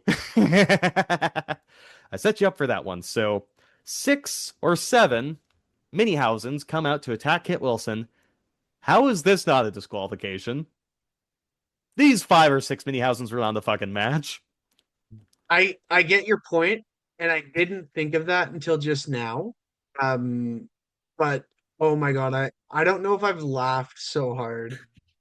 I thought maybe we'd get 2, and yeah, it really got me. It really helps too. So like Brooke's in love with him, like just thinks Danhausen is the funniest. We do the voice all the time. So we were gunning ourselves. Like I couldn't tell you actually the last, especially with everything with TKO and whatnot, the last time I've like laughed that hard watching something in WWE. So that I really enjoy that. I thought it was so funny. I didn't laugh at like the little Hausens being druids and carrying the Miz back like the Undertaker, but you laughed at this? I'm just trying to find the I think in it's the promo versus the match for me. Like I can do silly comedy. I think in more, it's just with promos, it sounds kind of like the Druid bit I did like with Miz, but everything else was sort of like just the yapping with Cena, and Cena already felt weird enough being in there. Um, but yeah, I don't know. I think I was wrong at WrestleMania. I've really this match brought me around. It was really funny. It was really good. Really good. Fair play. Fair play. I do like my comedy and wrestling at points. Eventually this kind of jumped the shark for me personally. So the original Minihausen, who's the legal man, he hits Wasteland on Kit, Wade Barrett's move, and Wade Barrett does sell it. Like, how dare Proud you hit himself. my move? That was perfect. So as you alluded to, Ace, Miz hits the skull crushing finale. He lifts this Minihausen so high, and Danhausen breaks it up. It's kind of like a master lock. It was just, yeah, it was so funny. Um, again, because obviously you can't trick the little guy, right? So Oh boy. So it so was adorable. so Minihausen, and this is where I checked out of the match. This is where I checked out. Minihausen goes to do the "you are cursed" thing. Kit Wilson has a hand mirror, and Michael Cole is telling us that Kit used this hand mirror to deflect the curse back at Minihausen. Fuck off. No. No, this Again, I thought it was really fun. I really enjoyed it. I no thought it fucking it was so stupid. I loved it. It was just, oh, no. You, this is my. I think this is where I get frustrated. Like, this is where I think they kind of lose the point with Danhausen, like the curse. They should be like little coinky dinks. It shouldn't be fucking magic because then Danhausen should be challenging Roman for the title if he has magic and he can pull this off. Like, the referee in a match should not be getting hand cramps that he can't count to. Fireworks shouldn't be going off. It should be like one of those sitcoms where it's like, you know, oh, I got cursed and all this unfortunate stuff is happening to me. It should just be a bunch of coincidence. It shouldn't be fucking magic that can be deflected with a hand mirror. What's the hand mirror supposed to do?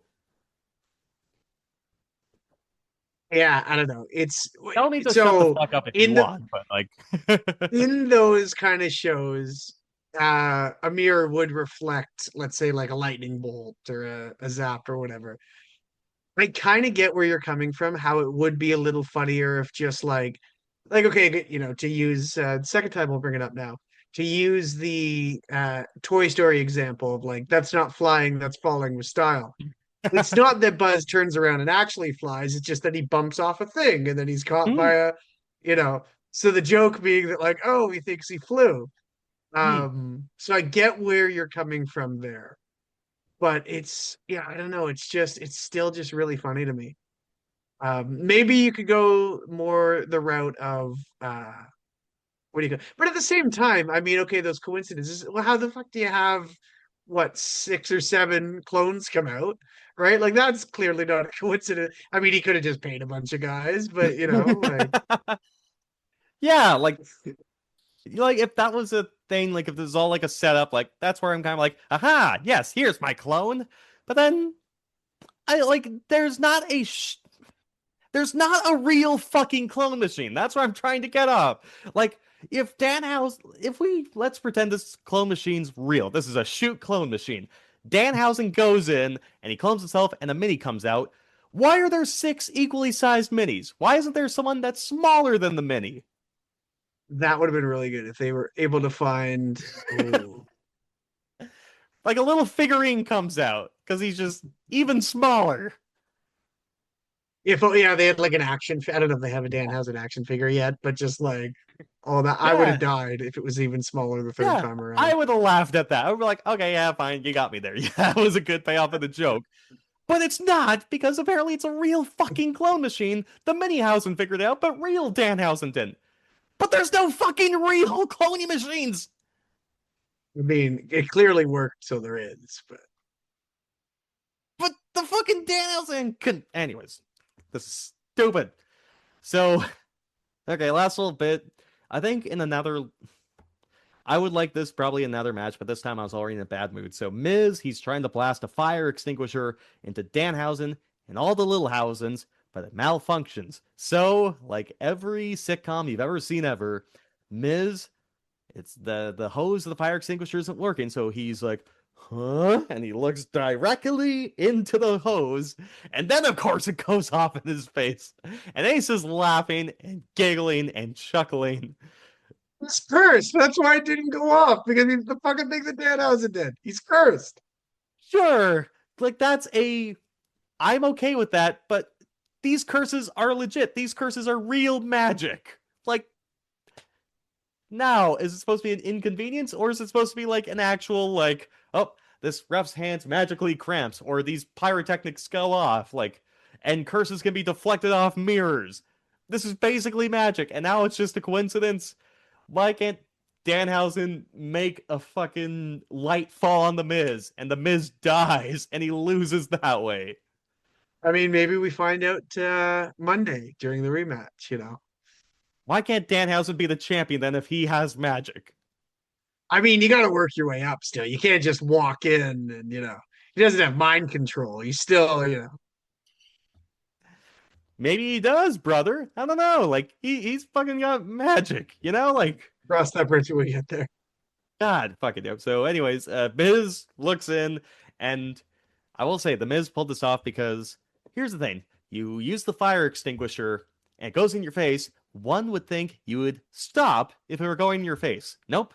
Miz keeps pressing this fire extinguisher right into his face. He uses up every bit. I'm like, yeah, fine. That is fine. That is fine. That part is fine. That's some good heel nonsense. So Danhausen hits a boot on the Miz for the win. Some fans love this. This was not for me. I love comedy in my wrestling. I love guys like Orange Cassidy. I love one of my favorite matches of all time is Sami Zayn and Johnny Knoxville. I love that. I love comedy. This is not for me, though. That's fair. We'll have to agree to disagree because I really enjoyed this one. I'm happy you and Brooke found joy into something that I did not find a lot of joy in because, hey, art is subjective. It's not objective. Sometimes we have objectively right opinions, but sometimes what we can find joy in, it's a little, it depends. So I might have been the minority in this. I'm not too sure, but yeah, that was Danhausen and the Minihausen against the Miz and Kit Wilson. So we transition from that to Io Sky taking on Asuka. So I was interested in this one specifically because I saw, I don't follow too many wrestlers on my personal Instagram, but I saw Asuka's account come up and I saw her Instagram story with a photo of her that had Frank Sinatra's My Way playing. And I'm like, is this girl retiring tonight? What's going on here? And I guess we'll get to that. So there's a We Want Kairi chant to start the match because Kairi Sane was cut a couple of weeks ago. She was released, even though she was a critical point in this storyline with Asuka and Io Sky. Kairi Sane got cut. I don't think she'll get the R-Truth treatment and have a comeback. I think these fans can chant We Want Kairi until they're blue in the face. I don't think she's coming back. Io is going for a springboard move, and then Asuka catches her leg and swings her head into the post. Asuka's then kicking Io in the chest over and over and over, and Io hulks up, twists Asuka around, and hits a forearm.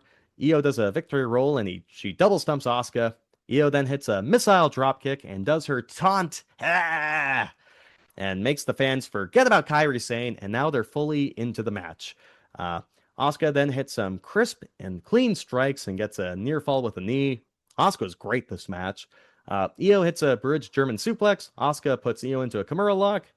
Io fights out and eventually hits a big kick. She just looked a second slow here. Io didn't look as sharp as she usually does, and she's usually incredible. Asuka rolls Io into the Asuka lock, but Io fights out. Asuka puts Io into an armbar, another hold, so she's not just going with one lock. She's trying anyway to somehow get a submission victory. Io counters that though and puts Asuka in her own Asuka lock, but Asuka gets to the rope break. Asuka is dry coughing to sell her own move. Hell yeah. That's why Asuka does the Asuka lock. It's a devastating move, and she was put into it, so she was feeling it. Io hits a Hurricanrana from the top rope, and Asuka rolls it into a pin for a near fall. Asuka misses a hip attack, and Io drop kicks her while Asuka's in the ropes. That looked brutal. So both girls are on the announce table. Asuka's going for the mist, and I love this spot. Asuka's going for the blue mist of doom to spray Io right in her eyes. Io then uses Wade Barrett's notebook to block the mist, and Asuka looks mortified. And then Io looks like, ha ha ha, you're fucked. I blocked your mist. Your mist. You're done for. So I like that. Io hits a springboard moonsault to the outside, goes for another moonsault inside, but Asuka dodges and eventually gets Io into the Asuka lock after a few submission attempts. Io looks like she's going to pass out. I'm like, uh-oh. But she eventually just has enough in her system to roll back and get Asuka onto her shoulders for a near fall. Both gals are hitting belly-to-belly suplexes. Io hits Asuka with a pair of knees in the corner, hits the moonsault for the win. This is a really good match. Crowd really got into it in the end. And something that that jerked my heart, almost got tears out of me. Io bows to Asuka in the middle of the ring. Asuka is crying now, and both girls hug for a huge pop. They embrace each other some more. I thought this was an awesome match, an awesome segment.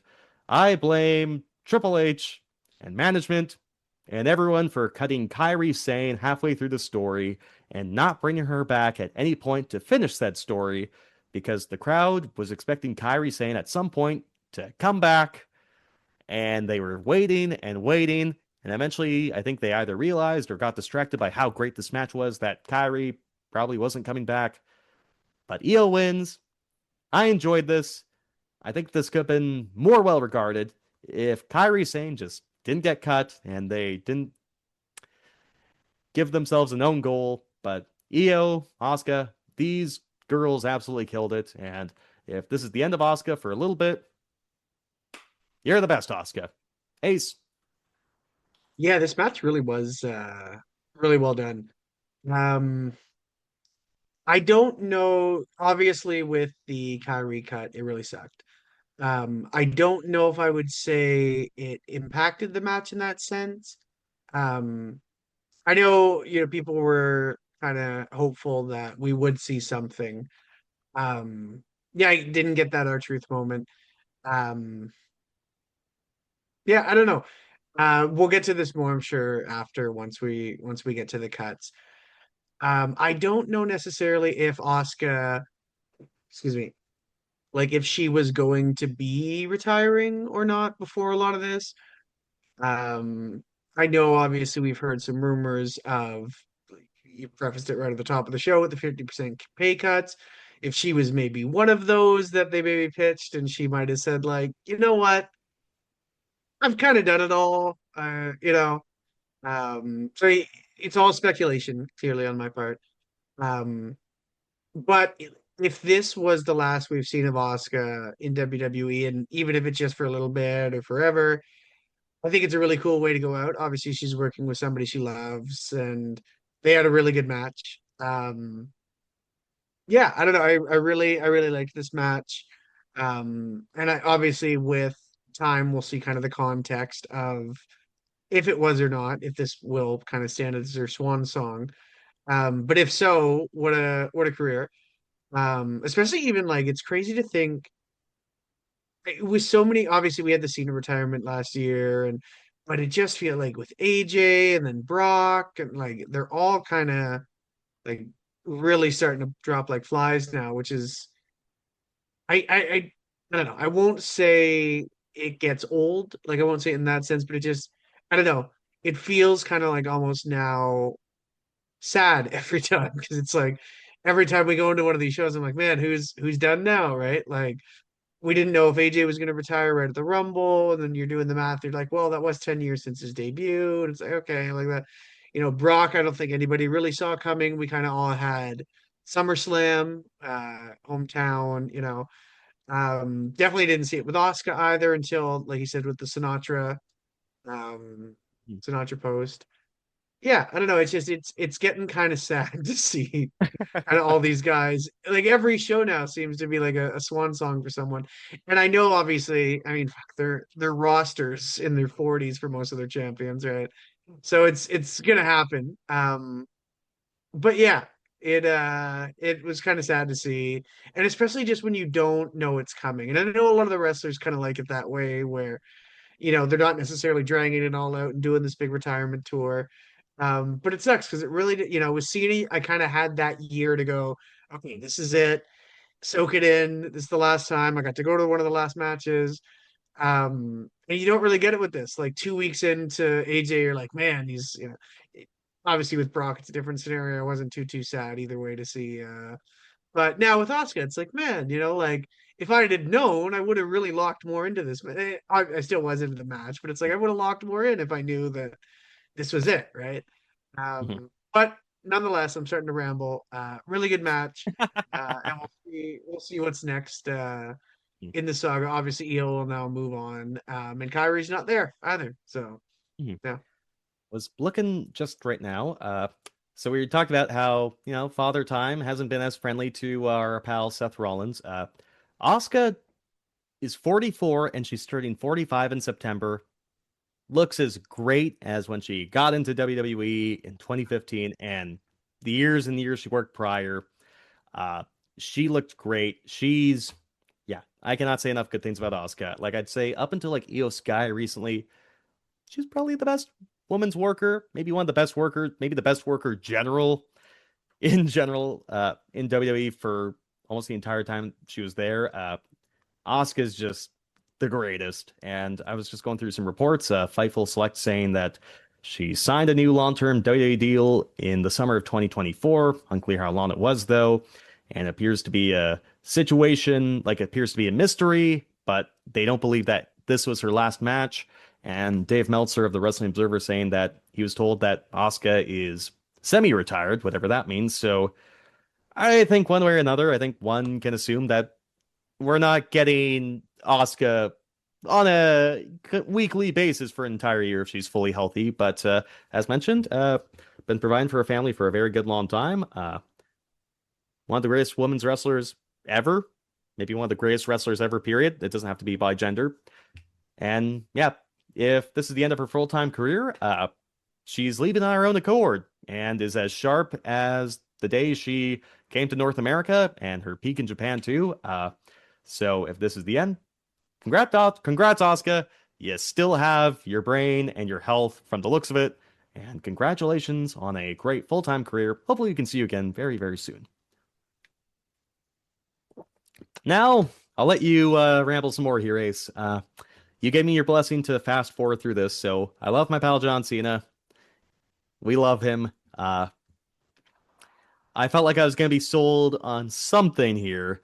I thought it was going to be the Club WWE or something, and John was just going to be the friendliest salesman ever. But we got the John Cena Classic Tournament announcement.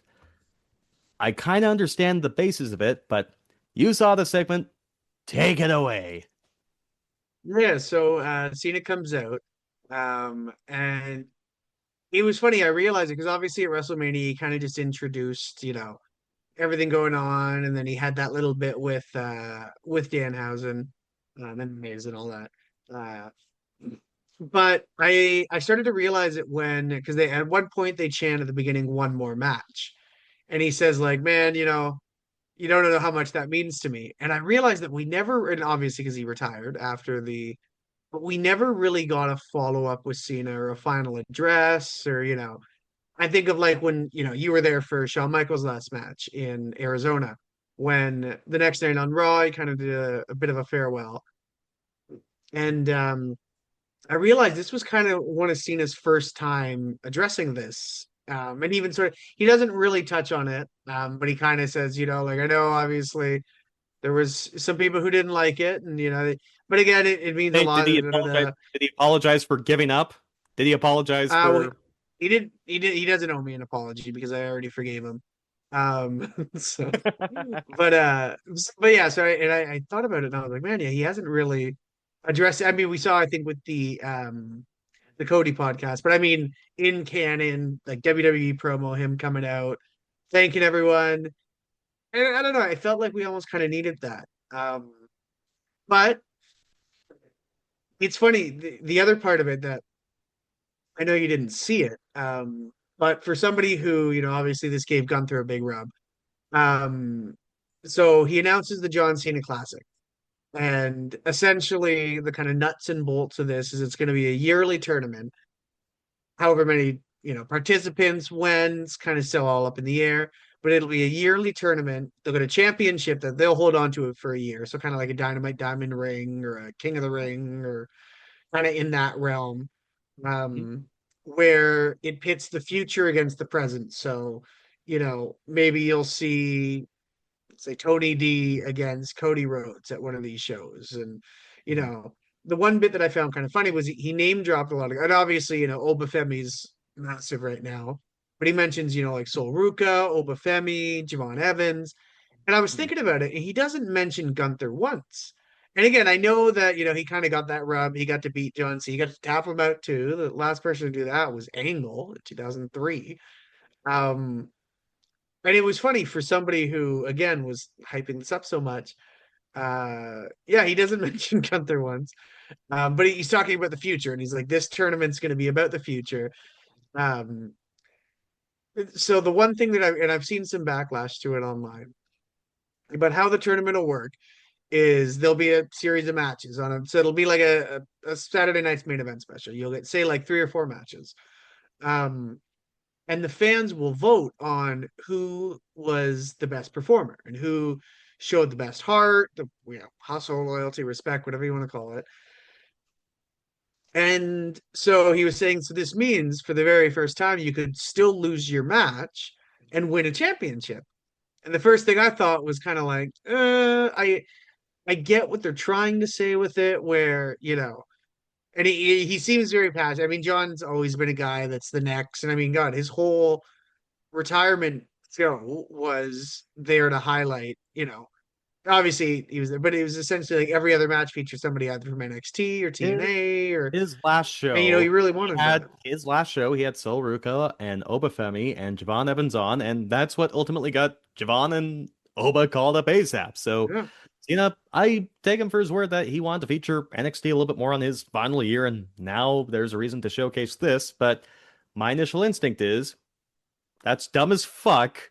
It just, like, I know WWE's always said, wins and losses doesn't matter. You just, everyone could just do whatever. But yeah, this is an actual accomplishment where it says wins and losses don't matter. It's like, imagine, like, okay, say it's LeBron James going against, like, the Golden State Warriors, like the Kevin Durant Warriors. And it's like, you know what? The Cavs lost in 4 or 5, but you know what? LeBron played the best.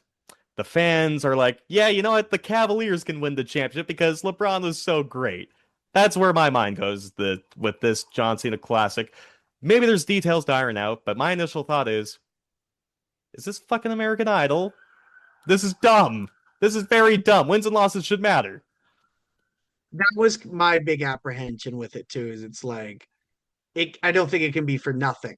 And also it's iffy on the rules too, because it's like, okay, if this is like one of those like King of the Rings or like the Diamond Ring, is that, they say they're a champion, but does this mean they can defend the title? Like, to be fair, I mean, Cena's the kind of guy where I don't think he's ever really like stuck up his own ass too much. I saw he even tweeted afterwards like, hey, maybe this fucking sucks.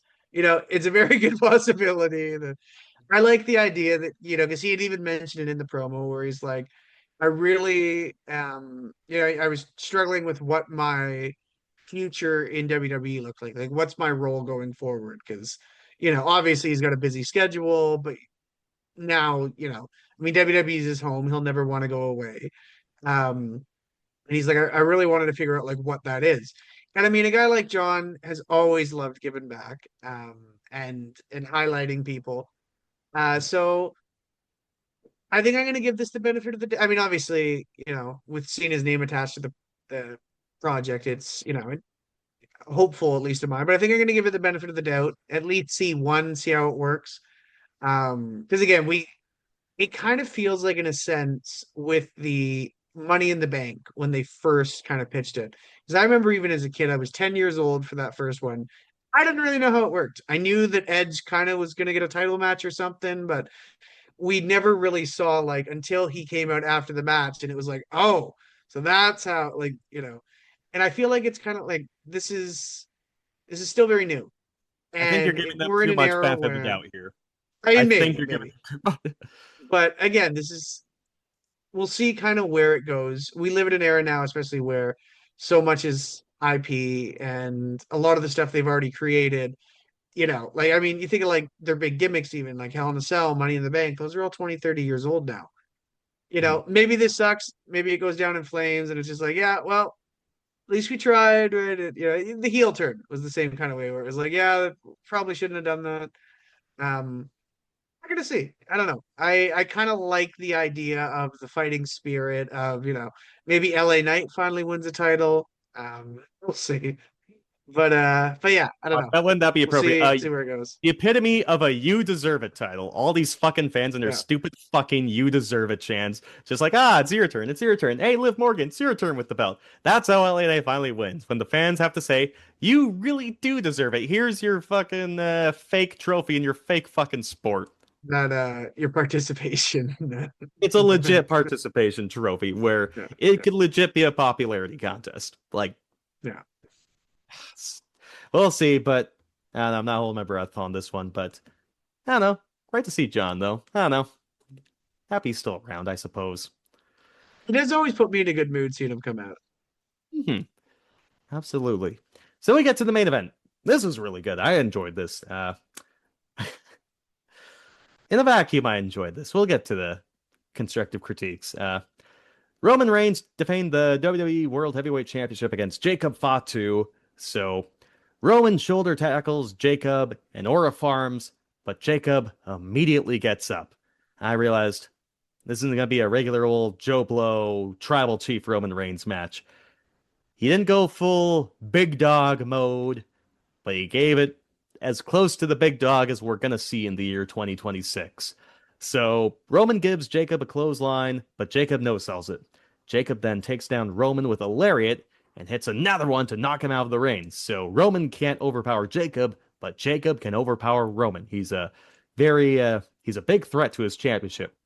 Jacob hits a tope suicida to the outside, and he locks Roman Reigns in the Tongan death grip, but Roman fights out. So the Tongan death grip, from what I can see, it's a legal choke, like a legal hand.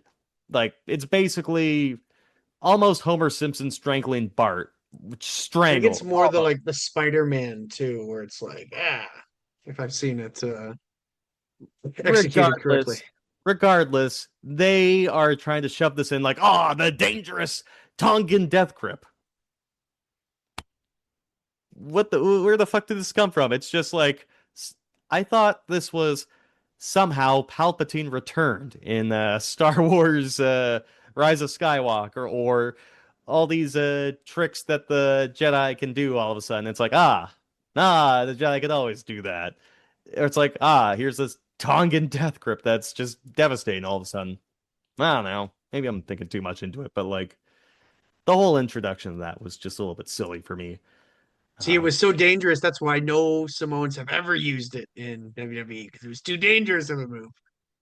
And Braun Breaker tore his tricep by working out too much because he was just really angry at Adam Pedal to Pearce. the metal. Yeah.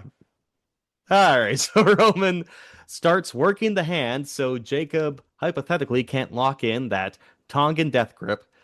The crowd is now split 50-50 between Roman and Jacob about who they want the win. Roman, halfway through, hitting 10 meat hooks on Jacob in the corner. Jacob then locks in Roman's arm and drops him with only one meat hook because Jacob is strong. Eventually, Jacob throws Roman shoulder first into the post. Jacob goes for a Stinger splash into the corner, but Roman dodges and begins an early comeback. He hits a Superman punch for a 1 count. Not 2, not 3, but 1, because Jacob is really strong. And not only that, he's immediately right back to his feet. And Roman Reigns, say what you will about him being able to get into Hollywood one of these days, or just his current acting abilities, how he always has the same for concerned Shield, Bloodline faces like, or I'm concerned. This time he had the look of fear all over his face. He sold this well, and Jacob is drooling all over his face. That was disgusting. So Jacob hits Roman with 10 headbutts in the corner, and I gotta say, what's the Samoan rule here? There's a lot of underlying racism with it, but basically, A Samoan always wins a meeting of the minds. That's why Samoans headbutt in the silly world of professional wrestling. These are two Samoans, but Jacob is headbutting Roman Reigns without an issue here. So does that mean Jacob is more Samoan, or how does this work? Less? No, yeah, it would have to be more because it would hurt. Or no, it wouldn't make uh They're both Jacob Samoan. more. It would make Hmm. it would make Roman less because technically speaking, Roman should be like, "What are you doing?" and just brush it right off, no sell it, punch him or something, you know. Yeah. I don't want to open up this racist can of worms that this trope that the Samoan can never lose the meeting of the minds, the headbutt here. But this is what they've established. I'm like, shh. That's all that my mind can go to. Like, what's the rule here? But anyways, Jacob then goes for a hip attack in the corner. I thought this is the hottest Jacob has felt since the start of the year. I felt like this is the most Jacob has felt himself since right before his injury last year.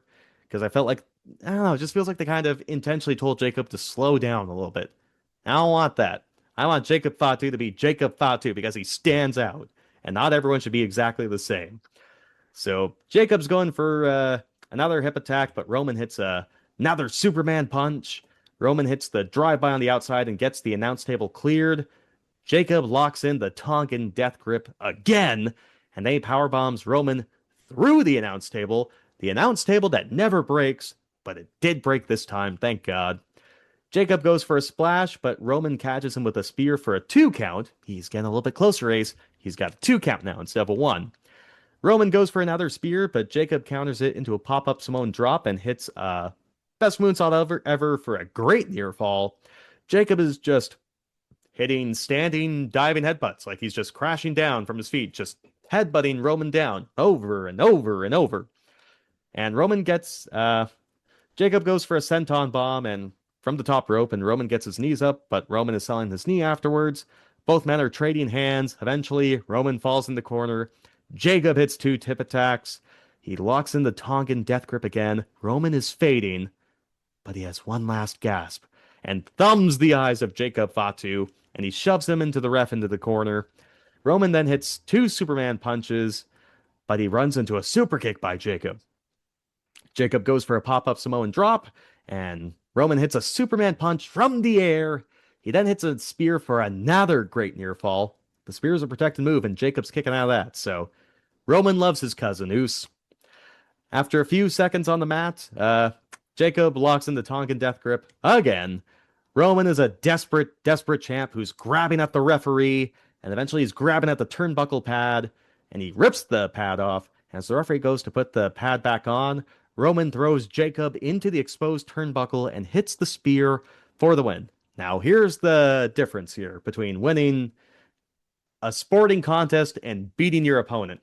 Roman is selling this like he escaped the match by the skin of his teeth, but he did just enough to keep Jacob down for the count of 3. But Jacob Fatu gets up shortly afterwards, and he attacks Roman Reigns. He locks in the Tongan death grip again. He hits a pop-up Samoan drop on the referee. He locks in the death grip again. Shane Helms, Jason Jordan, your boy, Jamie Noble, and the agents, and Adam Pearce, they all come out, but Jacob is taking out the officials and locking Roman in the death grip again. Jacob is left standing tall.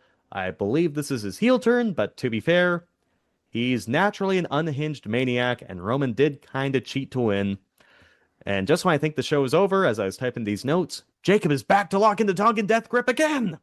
And then he lifts the World Heavyweight title over Roman's lifeless body to end the show. He might as well have won the championship for all we can view here. In a vacuum, a great main event, and a great angle. Ace, what'd you think of this main event? I thought this was great. The whole storyline, I got takes, but I thought this was a great main event here tonight. Yeah, it's tough because it again, we're kind of going back to the default of Bloodline lore. But I mean, they work super well together. I mean, obviously they're family, they know each other very well. You know, Roman's really motivated to obviously make a start of Jacob here. I was most surprised, funny enough, with this match. I found it the most surprising how Obviously we're telling this story where Roman just narrowly, could have gone either way, just narrowly beat Jacob. I was surprised Jacob was up first. Like after the spear, he gets the pin. Roman's kind of like laying there, like, oh. Jacob's sitting up by, 5 seconds later, 10 seconds later. Like they usually, I know obviously we say that wins, we were just going on about the whole wins and losses mattering thing. You're right. It felt kind of like Jacob won this, even, for another match example, with Triple H and Undertaker. Like Undertaker was so devastated that, he beat Triple H at WrestleMania 27 and, but he wasn't the one that got to walk out, right? It was, Triple H got quite a few good hits in there to quote wrestling isn't wrestling. He would have won the John Cena Classic in He that would have, WrestleMania. if Undertaker and Triple H took place at the John Cena Classic, Triple H had enough hustle for but yeah, I don't know. I obviously this feud's going to keep going. I don't know if that, if this leads to Italy maybe now where they have a rematch. It's tough because I still don't see Jacob winning the title. Feel like he should. Should win. He Um, should win the title. but yeah, I don't know. I feel like they've got it in their heads now that like, okay, we've got our champs going into WrestleMania 43, and we're kind of seeing that card start to, at least ideas of how we think it's going to take place for. I am absolutely in the camp that fuck, even if it's for, look at Drew before Mania, even if it's for a few months, I think Jacob in their next match needs to win the title. I think if you really want to go back to Roman and if he's main eventing fucking Saudi Mania, whatever you do, sure. There's still no reason I don't think that Jacob could hold this belt for a little bit. Like Um, if Darby, yeah, like we're going to AEW here, but if Darby Allin can dethrone MJF when MJF's having the run of a lifetime, and then Darby can have a brief run of a lifetime, there's no reason Jacob Fatu can't beat Roman at this point after this match and just be a made man, you know? yeah. Well, that's the thing. Like him beating a guy like Roman and getting a world title on his resume makes him a made man. I think that was kind of the problem, and I think that's a larger problem that we see in WWE. Just with the like, yes, we have two world titles, but a lot of guys just aren't getting these world title wins. And say what you will about the championships being devalued or yada yada yada. I think you look at a guy in a different realm once they've held a title.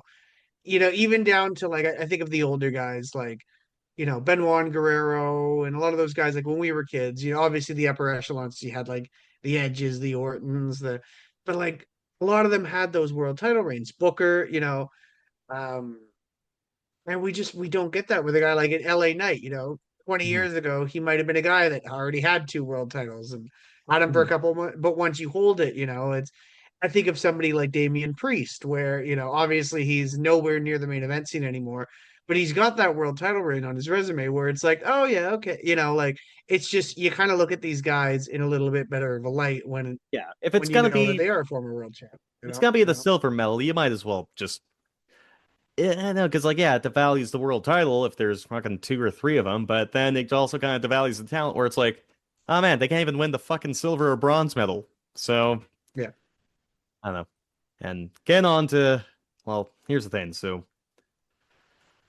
I'm gonna land the plane here. Give me the second for this example, Ace. Let me land the plane here. So when I was having severe diarrhea and not being able to withhold food, while I was Exactly bedbound, that. Good. eating crackers and drinking electrolyte freezies. Tori and we watched the Hulk Hogan Netflix doc because what else are we going to do when we're bedbound? So, for the most part, you only need to watch the first and fourth episode. There's a lot of bullshit in there, but the middle two episodes of the Hogan doc on Netflix are very focused on Hulk Hogan's run in the WWF and WCW.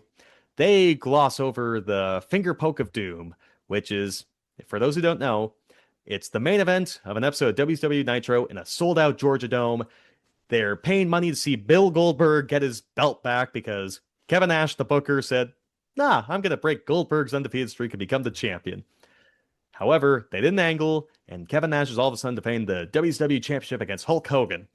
And Hulk Hogan, well, the way that Kevin Nash described this on the documentary was, hey, we already got their money. We should just do this instead. And Hulk Hogan just gives Kevin Nash a finger poke. Nash takes a bump, and then Hogan just becomes the champion. So they described it as like, hey, we got their money. We should just do this. But what the finger poke of doom was desperation. WCW was not losing the war at that point. They lost the Monday Night War afterwards, and then eventually they died 2 years later. But at the point, some cracks were showing in WCW's armor. And the WWF in the late 90s with The Rock and Austin, they were starting an upward trend. And so Kevin Nash, the booker, said, deja vu, isn't it good? Because 3 years after the original NWO formed, and Hulk Hogan was the third man, and he became the World Heavyweight Champion, and 3 years later, they were just starting over. Hulk Hogan was the heel champion, and the original NWO was reunited. After Sting had apparently ended the NWO, but he didn't. But basically, he was just about starting over. So after WrestleMania, Roman beats CM Punk, and he's the World Heavyweight Champion. And out comes Jacob Fatu, and God bless all these men involved. I thought 2 years ago, Roman Reigns lost the championship, and then we had Bloodline versus Bloodline, where Solo Sikoa led the other portions of the family. And now, 2 years later, WWE's not losing the wrestling war. You're seeing some cracks in the armor, but we're just starting over because this company was red hot, in part because of the Bloodline storyline, and we're taking a look at these ticket advances. They're not as strong as they were previously. Everyone's complaining about, this company's PR is taking a hit just with all these advertisements on WrestleMania, the cuts that have gone on recently, etc., etc. I just thought this screamed of desperation. Let's go back to the Bloodline feud. Roman Reigns is the World Heavyweight Champion. It felt like we were just starting over, and God bless Jacob Fatu, and God bless Roman Reigns. I loved this match tonight, but in general, I never need to see this fucking family feud with one another again. I don't need Roman Reigns to utter the sentence, you need to talk some sense into so-and-so, ever again. It's 2026. The Bloodline started 6 years ago in a pandemic. Let's find something new. Give us something new to sink our teeth into. I don't know. I do see the comparison there. And you're right about the starting over, because honestly, I mean, even my big problem with the show we were at in for War Games was it felt like the Jay apology wasn't earned. Mm-hmm. Because I mean, obviously Roman was the biggest part of that Bloodline story. I felt like Jay's kind of arc throughout that whole thing was the biggest part to me. And it's crazy to say it because there was a point with the Bloodline where it didn't matter what they were doing. Like, it was just so hot. Sammy was in there. Like, everything was just, firing on all cylinders. Everybody was super over. Solo. I mean, we joke a lot about somebody like Solo Sikoa now. He was a straight up enforcer. Like, you're right. It was the hottest angle and honestly contributed to this boom period. And my biggest problem going into that Survivor Series, being somebody who was super invested into the Bloodline saga at this point, was I don't like that Jay just went back. And it just, even if there was more apprehension there, even if he went back being like, you know what, Jimmy, like, we've been down this road before. It doesn't, it always ends the same. But you know what? You're my brother. We've recently made up. If it means a lot to you, like, fuck that guy. And it didn't feel earned, and then it was just kind of whatever, and he just sort of went back. And I still feel that now, watching Jay do Roman's bidding all over. And I think Jay's a tough example too, because his PR has tanked in the last He's in the year, super, like, his PR is tanked, but like, Is he Yeah. world heavyweight champion material? No, but like he was Well, popular. absolutely not. But like now Jay is in the super cuck chair. Like, are you kidding me? How is this just He is right starting back over? to he is right back to where like in 2020. Um yeah, I don't know. I really like Jacob Fatu, and I think he could be a massive star. I think you could do without a lot of the bloodline bollocks that we're seeing and Yeah. just straight up like, hey, it's tough to you really notice it when they're dominating every show. Like it's on Raw and SmackDown. It's not like Yeah. now it's just exclusive. Like you're seeing this twice a week now. Yeah. So yeah, it definitely feels a bit stale, I feel. Um, but I'm sure there's people because of that nostalgia, because of, like, oh, this was huge at one point. And I'm sure TKO is looking at it that way too. Like, hey, this is what worked before, so history Let's not shows us it must work again. let's not our bald asshole Triple H. That's not Josh over. I'm sure that you know Oh, of course, of is course. yeah. Let's not. I kind I of just look at them don't all want. in the same realm. Yeah, I don't want to separate. Like even though we can say maybe there's a possibility that Triple H is just like a figurehead, like he's like 1999 Eric Bischoff. Like you can say maybe there is that possibility, but I don't want to separate TKO as this entity that's like, Vince McMahon left me, but that goddamn Jim Ross or Johnny Ace, I don't want to separate that. Like, if this guy's first in line to take credit, he's first in line to take this kind of creative too, in my Oh no, opinion. I absolutely like I to me when I say take, I mean the both of it. Like it's all Oh, it's okay, all the okay. suits. It's all I yeah. see, I see. Um, so I feel like it was one of those things where it was like, well, it worked before, it's got to Mhm. work again. Um, but again, so much of it's unearned. It undoes so much that did like there was a time when Roman hadn't lost in 4 years, and Jay was the first person to fucking pin him at the London show, Money in the Bank. Um, yeah, I don't know.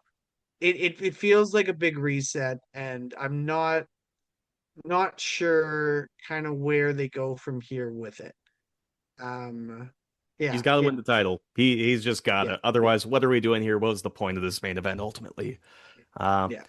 because earlier it's like you talked about Jacob Fatu. So here's the thing: maybe the interactions with Roman are good. There's still another whole SmackDown that Roman's not at, and we have to see Solo Sikoa be a main character in the storyline again 2 years later after we know it doesn't work. Or Jacob has to kill all the MFTs before they're cut, and he has to interact with the Usos. And I'm like, who can just who can we've seen this before, and the main character's Roman's not even here. Like, who can care? And then we saw Jacob appear like the most hot he felt like this year was like with Cody Rhodes, where Jacob Fatu before Saturday night's main event in Montreal earlier this year. He's cutting a promo on Cody Rhodes. He could feel actual tension. He's delivering a hard times promo to Dusty Rhodes' kid, and he just appeared like he was on fire. You could do that with Jacob Fatu, and on the other end to Roman Reigns. I mean, Roman comes back to the Royal Rumble. He just wins. He eliminates Gunther. There's something there. Uh, Jacob feuded with Cody at the start of the year, and Cody's a champion. Maybe there's something there. And then also you talk about the Cody scene. You know, Randy Orton punted Cody in the head. Where's Randy? We thought this feud was going to continue, but he punted him in the head, and now he's nowhere to be seen. And then CM Punk allows CM Punk the Raw after Mania. You're allowed to plant that seed for down the road because it's the Raw after WrestleMania. But now Gunther is challenging Cody when it seemed like he's switching brands now. The Raw guy's now like, I'm just going to be on SmackDown to challenge Cody now. This all feels very. This doesn't feel very focused. This feels like a little bit of reliance on nostalgia, on the Bloodline story, and not having focus. Like, and one more thing, just you mentioned about the whole like, oh, you had a good story, Jay and Jimmy do leading into the War Games in 2024 too, saying like, hey, you know what? You're my brother. I'll do a favor for you, but we know how this thing with Roman ends. That story they basically used for CM Punk and Paul Heyman when CM Punk is doing a favor to Heyman. And then Jay just gets a yeet from Roman and it's all fine. And yeah, it just feels like it feels unfocused. If now we're at the nostalgic point of the Bloodline lore, it's just, I don't know. I just don't need to see this family for a very long time. As great as this main event was, I'm sick of the Bloodline lore. Let's move on. It's been 6 years. It's going to continue, it looks like. So again, yeah, I don't know if it's funny, kind of to go off on a bit more of a tangent. I don't know if this is what bugs me, like you said about kind of the challengers essentially swapping with Gunther and Fatu. Um, but it's been a problem for theirs for a while. But like even with Jacob and Cody, that was so hot, and of course they had to do a fucking, like, oh well, we don't want to have either guy lose, and it just, I don't know, like, yes, it's nice for a guy like Jacob to be hanging with dudes like Cody, and but like at the same, like, look at Braun, like look at from the top of this show, we saw Braun Breaker beat Seth Rollins, and again, it wasn't, we had a couple run-ins from the Vision, but pretty much clean. Um, and that's going to do so much more for him than a DQ or, well, he tried real hard, but that fighting spirit of Seth just fucking, you know, hung on. Um, yeah. And it's been a problem with WWE too in a while, like last little bit, where these guys aren't eating pins unless it's a big four, mainly a big three now with Survivor Series kind of going down. But they just don't eat pins. And so that's the fear. And so Jacob and Cody had a false or no contest, and just, yeah, I don't know. Storyline, it would have made a lot more sense for him to, let's say, go after a guy like Cody right away. I mean, he was right there in the title picture until Drew was screwing him just a month ago. So yeah, I don't know. And again, it a good match, but you're right. It's a little messy, but that's kind of their MO. So Yep. We are pressing against it for time. I think we'll need to reconvene for some of the subjects we need a lot of time for, like looking ahead to what AEW is doing. I have their Double or Nothing pay-per-view at the end of the month. I was gonna suggest maybe Dynamite time. Just looking at the clock now, thinking No, well, maybe condense that. here's the thing. No AEW. My thought is so within the last 2 weeks, there's been a lot of talk about WWE having a mass round of cuts. A lot of familiar faces, including Kairi Sane, got released. And recently, the New Day left WWE because reports came out that they were asked to renegotiate their contracts. They were proposed with a massive pay cut to renegotiate the deal. They said nah and bounced. That whole topic does take a lot. We need a lot more time to dive into that, along with everything in AEW and New Japan Pro Wrestling as well, because New Japan Pro Wrestling, there's a pay-per-view at the end of June, Forbidden Door, where it appears to be, before it would just be like an AEW pay-per-view featuring New Japan guys for like the last year or two. Now it feels like there might be even more crossovers, so there's a reason to keep our fingers on the pulse of New Japan Pro Wrestling. So we have AEW, we have the thoughts about the cuts and just the overall TKO business model, and AEW and New Japan Pro Wrestling. So before we call it a night, though, two other points I think can be rather quickly that we can get through rather quickly. One, I'm not sure if you saw this, Ace, but Rebel situation. So Rebel's been on the wrestling scene for like the last decade and change. Recently was sort of like I guess the manager, the lackey, the hype man, whatever you want to call her, of Dr. Britt Baker in AEW, and I thought she was doing a really good job there. She hasn't been on TV for a number of years. Now we kind of know she was going through a good medical journey there, and she released a video recently, and she found out that she was diagnosed with ALS, which is I recommend watching the video if you haven't. Those who are listening and watching, it's a gut-wrenching watch, to say the very least. I'm sure, like, I've had a friend who lost a loved one to ALS. It's just a slow death sentence, for lack of a better term. I remember having to do a story here. The mayor of Sun Peaks, Al Rain, the late mayor of Sun Peaks, got ALS before ultimately passing away, and it's just a disease that I don't wish on my worst enemy, and Rebel has to go through this fight. I'm happy she's got her clarity, but yeah, I guess I'm happy that she's seen how beloved she is before it all comes to an end. But yeah, I'm not sure you had any thoughts on that, but just I don't know. I'll give my best wishes to Rebel here. What a journey to do. What bravery to come out with this and speak to the world, quite frankly, in this state. But yeah, I just saw it and I had to kind of stop what I was doing there and just kind of count my blessings in a lot of way. Sometimes life's not fair, and that's kind of what happened here. Yeah, it's really unfortunate. Yeah, it's hard to even know what to say for these kind of things. It really, puts it into perspective too, where like, one, you never really know what anybody's going through, but the stuff that you think's really important, or stuff that you're struggling with, yeah, you see something like this and it's like, grand scheme of things, it's not that deep. And stuff like this just kind of reminds you how kind of unfair life can be. Just fucking seize the day and hope for the best and prepare for the worst, because yeah, you never know. And yeah, my heart goes out to her and her family. That's brutal. Yeah, kind of just sending well wishes there. Hmm. And another, well, we had a.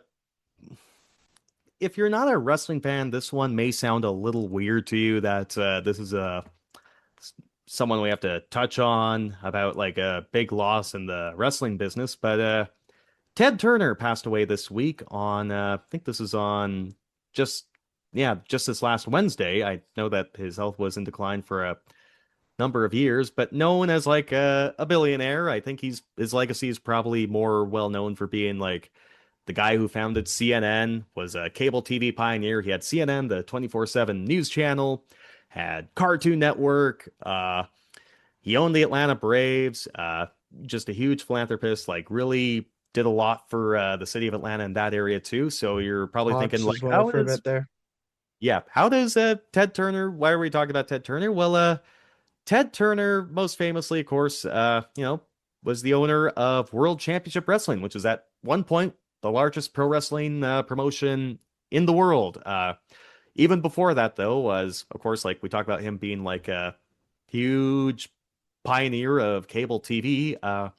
As cable was getting its start, Ace, the first show to ever do 1 million viewers on cable was what is now TBS, Turner Broadcasting Station. I forget the exact name what it was called prior, but it was Georgia Championship Wrestling. And so that was like either the early 70s, early 80s. I can't quite remember, but basically from there, Ted Turner had the mindset that pro wrestling made this station.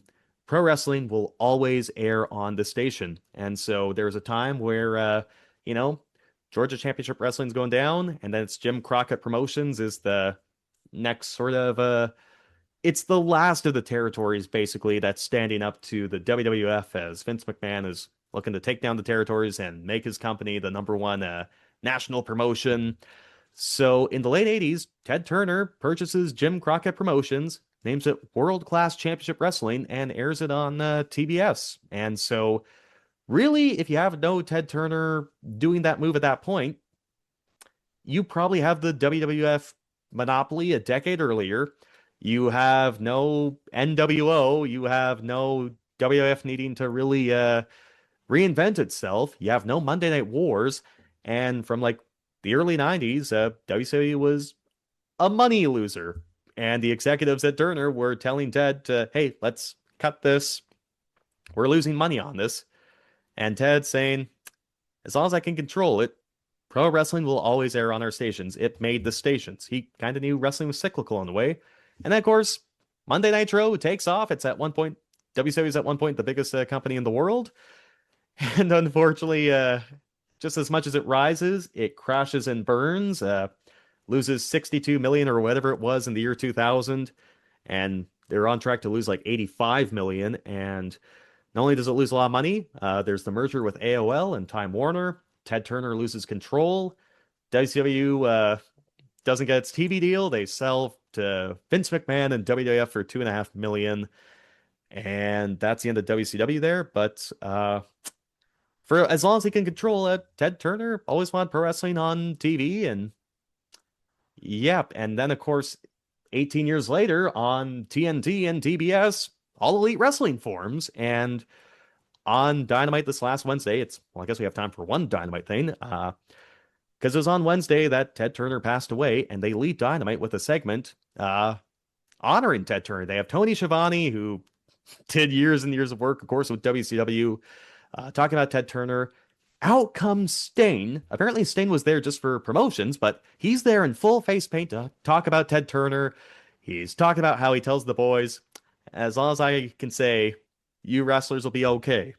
And you had both these men who were employed under the Turner umbrella for ages talking about this man. And I thought AEW did a great, classy job to honor him. There were even fans crying, like close to tears. It was crazy how good a job they did. But even though WCW was very much a footnote in Ted Turner's life, you can say one of the most important and influential people in pro wrestling. So I think it'd be good to note on that. Thank you for, like CNN and Cartoon Network and everything like that. But thanks for a stamp on the wrestling business. Ted Turner. Ace, I don't know if you have any thoughts on just Ted Turner and his whole impact on pro wrestling, or just now that I think about how Vince McMahon kind of went crazy going after this guy too. But I don't know. Do you have any thoughts on old billionaire Ted, I suppose? Yeah, you kind of covered it for the most part there, sort of outlined everything really nice. Yeah, it was interesting even what you had mentioned. One of the like in the early days of cable, wrestling was one of the easiest shows to produce because it was one camera. It was, there's two guys that, let's be honest, probably weren't getting paid super well for the 50s or 60s. Um, so it was stuff, it was back then too, all cable was live before they were able to tape and film. And so it's interesting, obviously we're massive wrestling fans, but it's interesting even just in the lens of pop culture and television history where wrestling is kind of the early forms of live entertainment. You've heard terms like morality play, um, but to see a guy obviously with the power of somebody like Ted Turner, and to notice that and not be a wrestling guy, like we look at somebody like Vince, who people kind of look at as the promoter of wrestling, who was born into it, right? Like it's just his dad was a promoter. And I know obviously there's more history there with him not meeting him till later in life, but essentially it was a family business. But for Ted, it was just something that he was just really into. He had the means where he was able to promote it, and he stood up to his executives and said like, hey man, we by the 90s, especially before the big boom, like they were losing a lot of money on it. Obviously they'd lose more as the years progressed too, but for him to kind of go to bat and say like, well no, I kind of like it. I know a lot of times for those, yeah, billionaires there's write-offs too, but I It like to was think that it was just something like, honestly, even if I lose money on this, I really like it. I enjoy it. I like having my name on it. I enjoy it's just it something, was you just do for it was fun. the it was the $1.50 hot dog and pop deal at Costco, Yeah, really. Think about it. That was like, hey, 100%. Yeah. fucking pro wrestling built this station. It will always be on this station as long as I can control it. And of course, even if it wasn't going to be in his name, if it wasn't going to be his own WCW company that he owned at the point, like wrestling will always be on the station as long as I can fucking control it. And yeah, he just said, hey, he stuck up like, hey, this is what built the station. It'll always be on. And I do appreciate that level of loyalty, as you were alluding to again and doubling down on. So, And it's nice too, obviously we see not to compare the two, obviously there's a few comparisons to be made right there. But even, in the end of his life, where I know he didn't obviously have a stake in it, um, but to have wrestling back on TBS and TNT and you know, um, you could not exactly the same realm, but you could almost even look at like a Tony Khan in that light too, where it's not like he was born into wrestling. It's he was just a kid that was lucky enough to be from a well-off family and just follow a passion.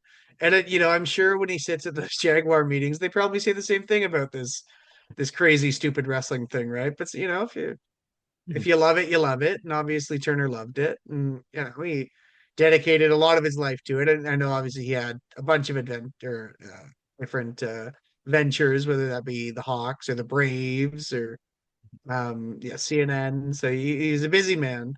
But yeah, I don't know. Just anytime people champion wrestling, I get excited as a wrestling fan. So it was sad to see. He lived a long life and obviously he accomplished more than most will.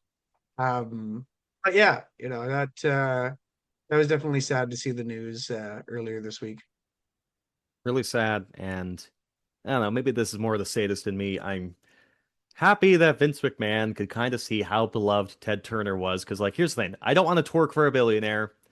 Cupcheck Wrestling is very anti-twerking for billionaires for the most part, but it feels like Ted Turner was one of the last few normal billionaires who just wanted to own his sports franchises and just be a philanthropist and then just try and, like make advances in cable television, etc., etc. But because, yeah, while WCW was a footnote in Ted Turner's life, wrestling's everything for Vince McMahon. And, the Monday Night Wars are happening.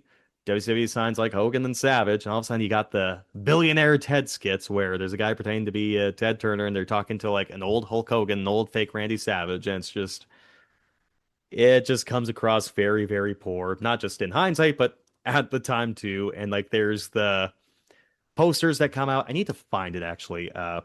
Does Ted Turner have an agenda against the WWF? I gotta find this poster here real quick. But yeah, it was just wild to see that WCW and billionaire Ted were just like the all-time heels for the little old World Wrestling Federation. And, the winner always writes history, I suppose. But thankfully, there's been like a little bit of a pushback to the WWE produced documentaries where, maybe the Monday Night Wars documentary wasn't exactly as honest as was produced, but seeing Ted Turner beloved in passing as he was, I do wonder if maybe just, Vince McMahon's just there boiling just a little bit more like, god damn it, pal, or maybe he's just saw him like, fucking god damn it, I couldn't control the messaging on that one, pal. What I think the other part of it now too is now that we, for the first time with AEW, whether we can talk ratings and whatnot, but we have a legitimate secondary source of wrestling that's not just, and because of that, now we've got stuff like Dark Side of the Ring and like these different ones where it's not just a lens through, it's not just a self-destruction of Ultimate Warrior, right? Like we get these different voices and it's not just, like, oh, WCW was doing really good, but then, they imploded and we were bitter. So we did, it, it's interesting because like I mean, when did Vince step down? Like 23. So for like 22 years, 23 years, he took every chance he could to mention that he won this fucking Monday Night War. And even just it's crazy to think of now, like again, we'll get to this now in the next show. But to buy WCW for fucking less than probably Kofi Kingston was going to be getting paid if he stuck around is insane. It's just fucking nuts, man. Like that library, that catalog, It's what's even crazier. So I was listening, I can't remember if it was like a Q&A or what, but Brian Alvarez was talking. Brian Alvarez co-wrote the Death of WCW book. He said that the fact that made his jaw drop was, so they purchased WCW for $2.5 million. So the way pay-per-view worked back in the day is that a lot of the pay-per-view providers would hold on to the money that these promoters, like not just for wrestling promotions, but if you're into boxing or UFC, etc., or concerts or what have you, they would hang on to this pay-per-view money as long as they possibly can. So you know what?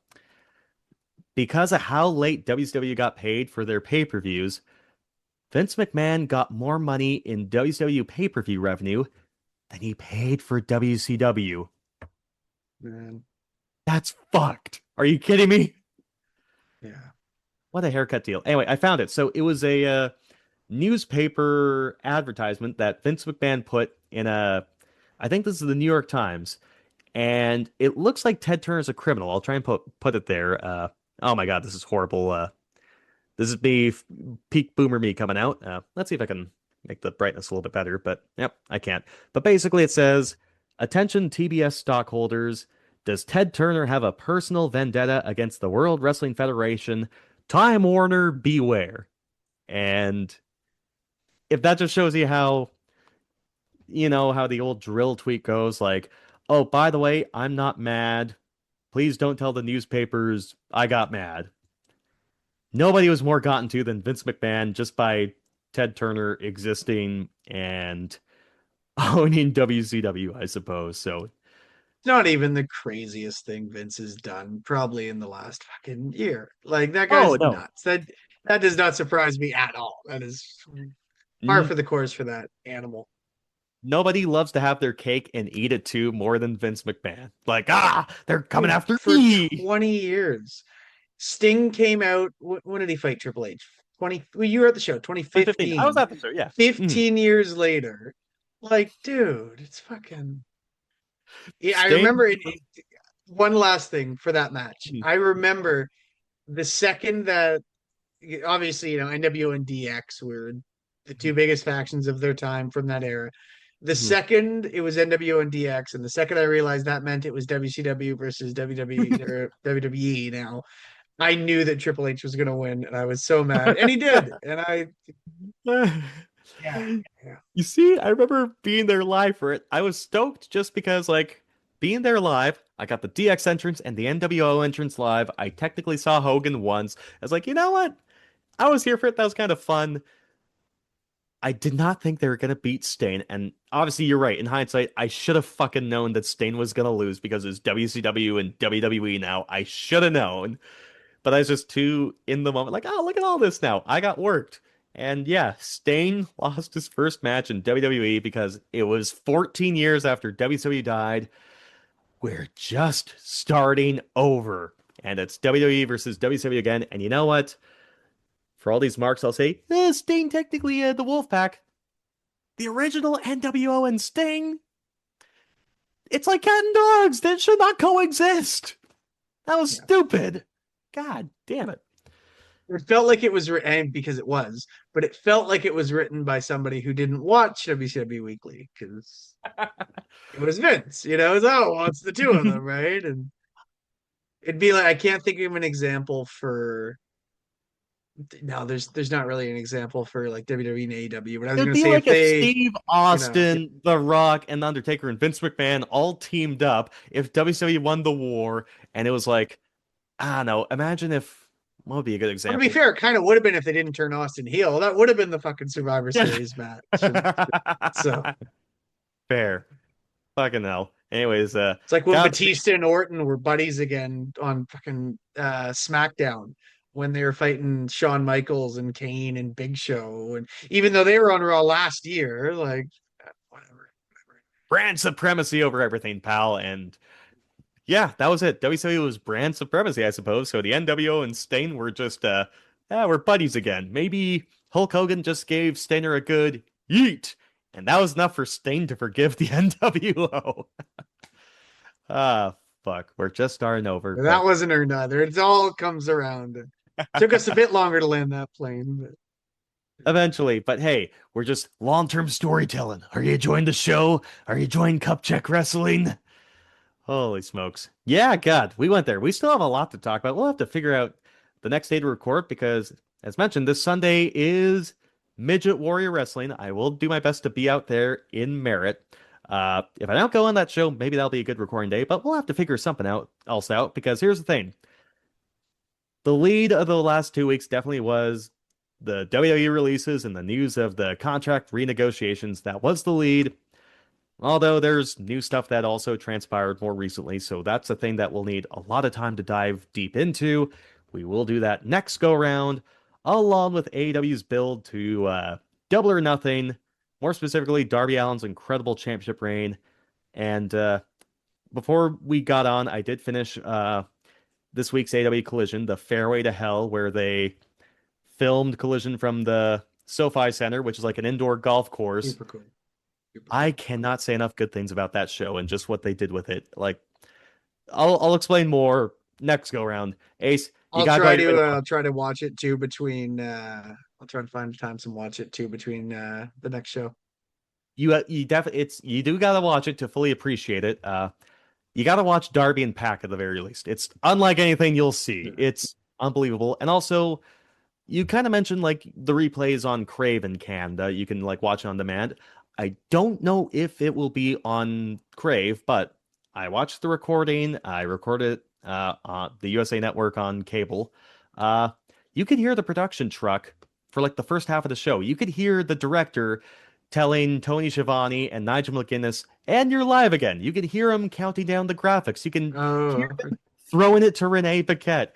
And I'm like, oh wow, this is neat. Thank God I didn't swear or anything, but I'm like, okay, now this is kind of getting old 30 minutes in, so keep your ears peeled for was that that. a But yeah, okay. Actually, I'll ask the questions after. Yeah, before we go another hour. sounds good. But yeah, no. In the meantime, we're back. We renegotiated our contracts. We took a 50% cut. And you know what? Next week, we're just starting over. For Corey Ace Trelaw, I'm Aaron Schultz. Okay, one more thing about Ted Turner now that I think about it. We end the show. You know where I'm going with, right? Oh, fuck. Do you want to do this one? Do you want to explain the No, lore no, for it's the. all you. It's all you. It's all you. Okay, fuck. Correct me if I'm wrong. So, we end the show with where the big boys play with each other. So, that wasn't what WCW had as their catchphrase. WCW had their catchphrase, where the big boys play. But when Steve Austin went to ECW after getting fired by WCW, he did a skit like mocking, I think he was like mocking Eric Bischoff or Ted Turner Hogan. I can't remember the skit he did in ECW, but he said, welcome to WCW, where the big boys play with each other, as a way to demean WCW. And of course, Ace liked it, so we've implemented as a way to close the show I mean, here. who wouldn't like that? So that's just another little domino effect of Ted Turner's influence being on this podcast, Ace. I can't Oh believe it. yeah. Hell fucking yes. So for the late Ted Turner, for Corey Ace Trelaw, I'm Aaron Schultz. This is Cup Check Wrestling, where the big boys play with each other.